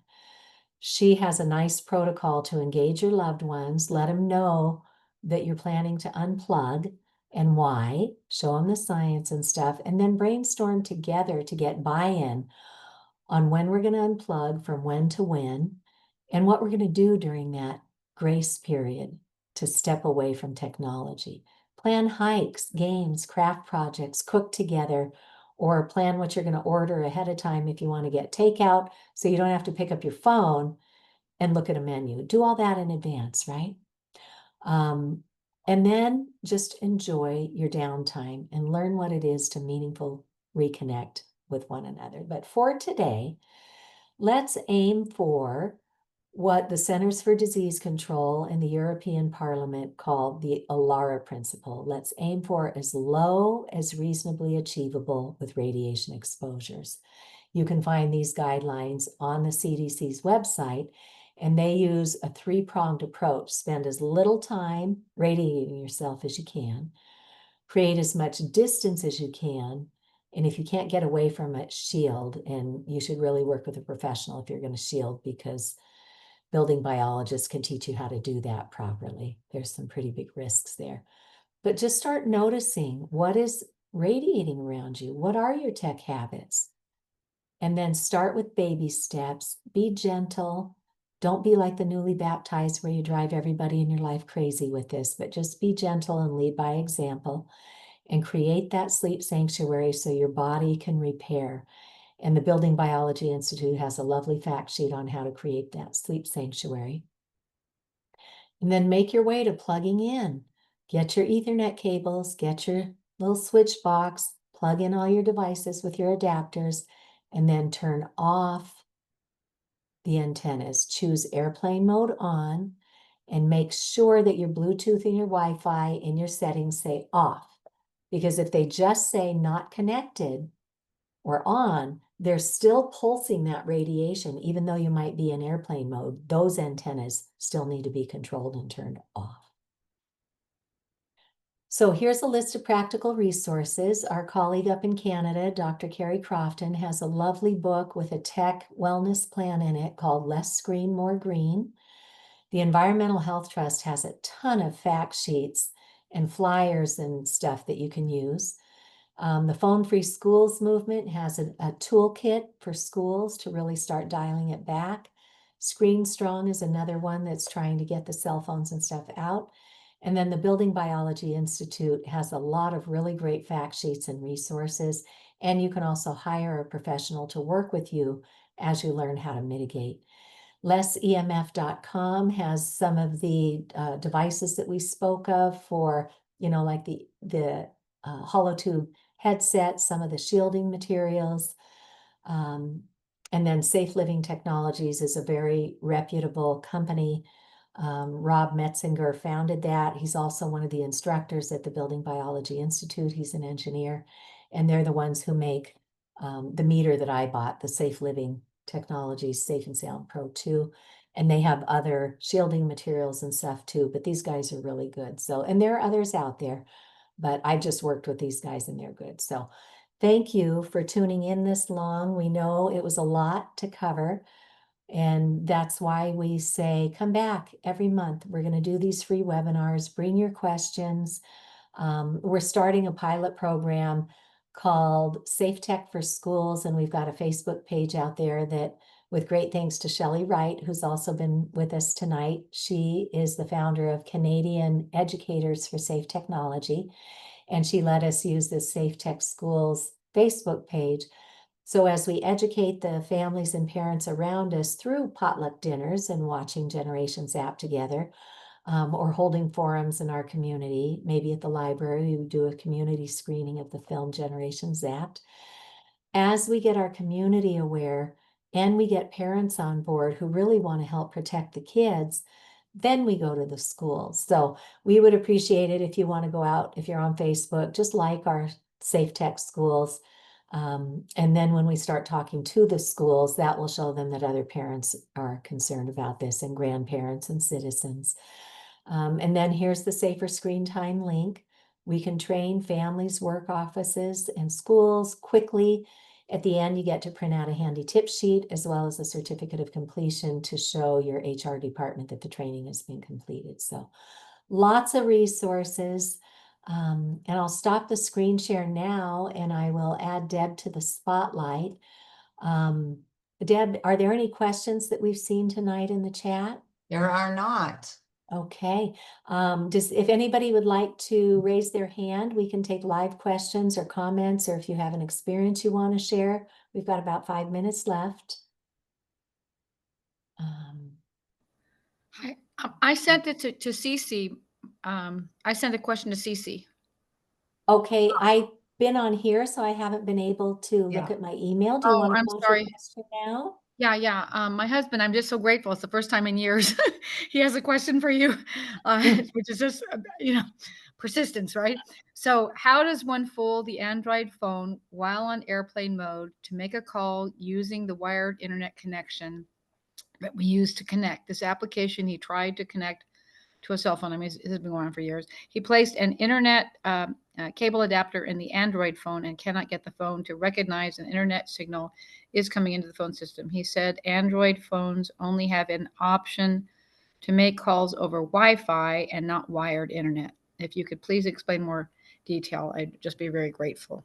Yeah, so that's a caveat because in order to make a cell phone call, you have to connect to a cell phone tower, right? So the solution is if you're somewhere where you're hardwiring, get your landline back, forward your cell phone calls to the landline and make your outbound calls on the landline. But and I don't use a cell phone myself except for emergencies, and it's a glorified camera and alarm. But if anybody else has a different hack that they want to share, we definitely invite you to share that. I just remembered that you had in the past there was one that I'd seen where you connected your phone to it and you said, here, this is it, and you Yeah, but that's for doing, all the surfing on the internet and connecting to pages on the internet, but to actually make the cell phone call, I think you actually need to connect to a cell signal. Okay. oh, okay, thank you. Sorry, yeah, okay, thank you. Yeah, no, I wish. And you know what? Maybe the technology will advance when we put pressure on the industry. But for today, get your landline back. Hey, Cece, there's a message from Bethany that says use Google Voice or Signal, works on iPhone. Okay. Google that and see if you can find more instruction. It's not something I've done, but yeah, research it and see if you can do that. I'm not helpful at all. I only use a landline. Me too. Me too. Sydney, go ahead. Hi, I just wanted to let everybody know, like you were talking about the FCC being a captured agency, which is really, really important to let everyone know that because oftentimes our lawmakers or people say, well, contact the FCC or the FCC is in charge of that. But I just wanted to let everybody know about a new rulemaking that was just approved today and it's now on the Federal Register. And I know this is, a big thing, contacting the FCC. We know they're captured, but this is what I'm asking. And I hope every single safe tech group will say that. Once we get some talking points, we need thousands of people to contact the FCC and oppose this new rulemaking that is going to take away every possible objection that any local government, including all protective moratoriums or whatever the protective ordinance is, will be null and void. This is probably the most dangerous, awful thing that's coming down the pike. And everyone, we need thousands of people to make a comment. We'll tell you exactly how to do it. And then copy and send that to every single one of our federal lawmakers so they all know what's going on because they don't know what's going on. And we need And industry thousands. has deep pockets and has contributed to their campaign. So unless something changes, nothing changes. And it takes the public to speak up in force. Yes, and this is okay. So even if nothing gets done and the FCC does put this rulemaking out, we will have told every single one of our lawmakers how many people are concerned about this. People are getting sick, people are dying, people are suffering. If that's all you're going to say, people are getting sick, they're dying, they're suffering from this terrible, terrible thing that's happening, that would be a really good thing. And I don't mean to Yeah. alarm people, but I just want to let them know what you're doing, Cece, is the most important thing. Telling people how to be safe in their own homes. But a parallel track is we need to tell the FCC. Don't worry about that now if you're just getting used to this whole thing. But anyone who is an advocate, who is really following this, we're going to need thousands of responses. Thank you, Thousands. Sydney. And I am so grateful to everybody working at the federal level. Odette Wilkins of the National Call has been working on this. The Environmental Health Trust is working on this. Children's Health Defense is working on this. And they will come up with an action item that will make it easy for us to just take 5 minutes and lend our voice. It's not like we have to give up a day. Literally, you pick up the phone and you make a call and it gets logged on their end. And if we're lucky enough, once things get entered into that federal register, if there's a public record that shows that that's a bad idea, then sometimes the lawsuits begin. Exactly. 704 is the part of the federal law with the Telecommunications Act that leads our towns to think there's nothing you can do, your hands are tied.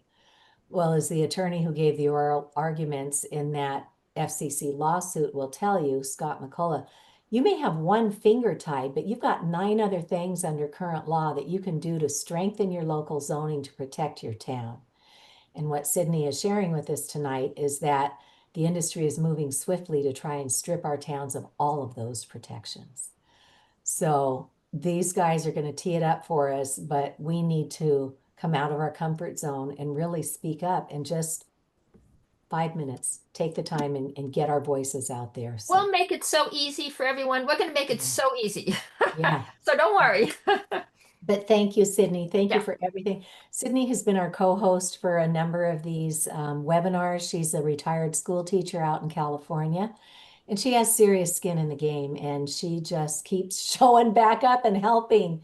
You know, it's heavy lifting by all of us, but we all rise up together. So the more we can do to educate and then learn what actions to take, the better the odds that we're going to finally get this right. So, well, I don't, can I ask, I don't know how to raise my hand, but I want to say, Sydney, I'm in California and I'm a doctor. 33 years ago, my Stanford class actually listened to me, and Gerard Casper was our president, and a handful of us, we meet every 5 years. And I graduated 47 years ago, but it was a handful in April, and they blocked him for 15 years. So we didn't hear, and he's the president, and I want you to know, I really appreciate what you're doing. It took me 10 years, and now Vista, there's a high school called Rancho Bueno Vista High School, where they finally now this year have a kid that was, I had seen her, and she was carrying her backpack, and she wasn't in a private school, and no wired, all backpacks. And then her sister was in Oceanside, that's next to Camp Pendleton, and she also, and that's another middle school. They finally did that. And then there was another one that took 10 years, and it was a Catholic school. And now again, it's St. John the Evangelist in Encinitas. So, and so what have they done? Hardwired the schools? that absolutely, all kids take paper books to school. Nice. And carrying backpacks, they're going to be able to get bone development, because that's when they're actually, having their, and then also that actually happened 3 years ago in Livermore. That was my husband's high school, Granada High in Livermore. And my husband had absolutely nothing to do about it. But this guy that I turned out later that he had worked with him 20 years ago as a data privacy expert. And he said, they're calling me tinfoil hat. They want to put a cell tower here near his house. And I told because it was at a park, and all the high school, Granada High was practicing there. There's a K-8, a Lutheran school that was, practicing. I told all the coaches, all the moms, and all the, school teachers, everybody. And then some lady that never knew him knocked on the door and said, is there evidence? And he knew about RIP in California having attention problems, but I've been putting that together with dots. And since I wasn't effective in Oceanside and multiple other places in Southern California, I called mayors, I called city council members. I did this thing where I was at farmers markets, and I was telling all these school teachers and, and psychologists, and God just kept bringing me people. And that was the success, because, I've been working on this, for decades. So Yeah. I really appreciate that. And then I just want you to know, I have 2 friends that are U.S. senators. They're both on HHS. And that's been the hard part is, the staffers don't always pass on information. And I've called Jerry Moran, he's just doing this job learning. I've been watching him at the Senate today. He's at the head of Appropriations Committee. And for years, he's in Kansas. There's never been a way to talk to a functional staffer. It's just leave this message. So that's been the hard part for me I've called everybody in HHS since the Martin Paul review in 2018. I called everyone in Congress and their assistants. But, this year, for the first time, I got through to appropriations, only one person appropriations for HHS, one Democrat and one, and not the heads, and one Republican. So it's that persistence that you're doing, Sydney. And so I really appreciate what you're doing. I really do. But, I know the catastrophic, those 2 kids, unfortunately, she lived in a neighborhood which has a cell tower. And I had told the the city council member who lives on the street, and his wife teaches special needs in public school. He did absolutely nothing. And he said, well, when I said, hey, there's this legal action, he never looked at the information 3 years ago.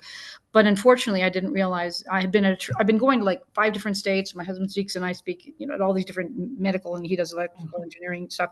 Anyhow, I had been to, I'm sure the church where her mother had been, and I found out that the one that was a little girl that's 15 now, her mother had died when she was 9, her little sister was 6, of an aggressive cancer. And they had made the Verizon phone. I just found out from a lady that was there 29 years ago. This is in Oceanside, where the city council member he's not the city council member anymore. But like, what bothers me is that across the street from her, the year they did it 29 years ago, it's the first time I've ever met her. And she told me the 2 neighbors, both of them died. The elderly man and woman died the same year of Hodgkin's lymphoma. The death database is not being collated because, of course, I'm not their doctors. But I want you to know that I really appreciate that. And I'm believing that God's going to do something good, because that little girl, I said, oh my goodness, you have such a sweet heart. And the big sister that was, and she said, she really loves the Lord, and she knew her mother did. And it was this lovely, lovely, lovely child. And she was so focused and kind. And I just thought, heaven's going to let a lot of the good happen because there's children like that. And her stepmother, yes, is all on board. So, and that's just it. We got to just keep doing what we do, try and keep it positive. Like you said, that good energy goes a long way. And so we get up every day and we try to do this all over again. Some days are harder than others. yes. But yeah, so thank you so much. And thank you, when you took your Hippocratic oath, you took it seriously. And it's so heartening to hear a doctor who does that. We've had some disappointing doctors along the way. So we can't put our blind faith in anybody. We just need to go by the science and keep educating. So thank you, everybody. I need to run, and I'm so grateful you joined us. I will send out the video tomorrow and my slides. Feel free to share them with whomever you like. Join us again next month. I'll be posting the date for October in the coming days. And have a tech safe night, everybody. Thank you so much. Deb, thank you so much for co-hosting with us tonight. Thank you you so much. Thank you. All right. Thank you. Thank you. God bless you. Thank you. Bye-bye. Bye-bye.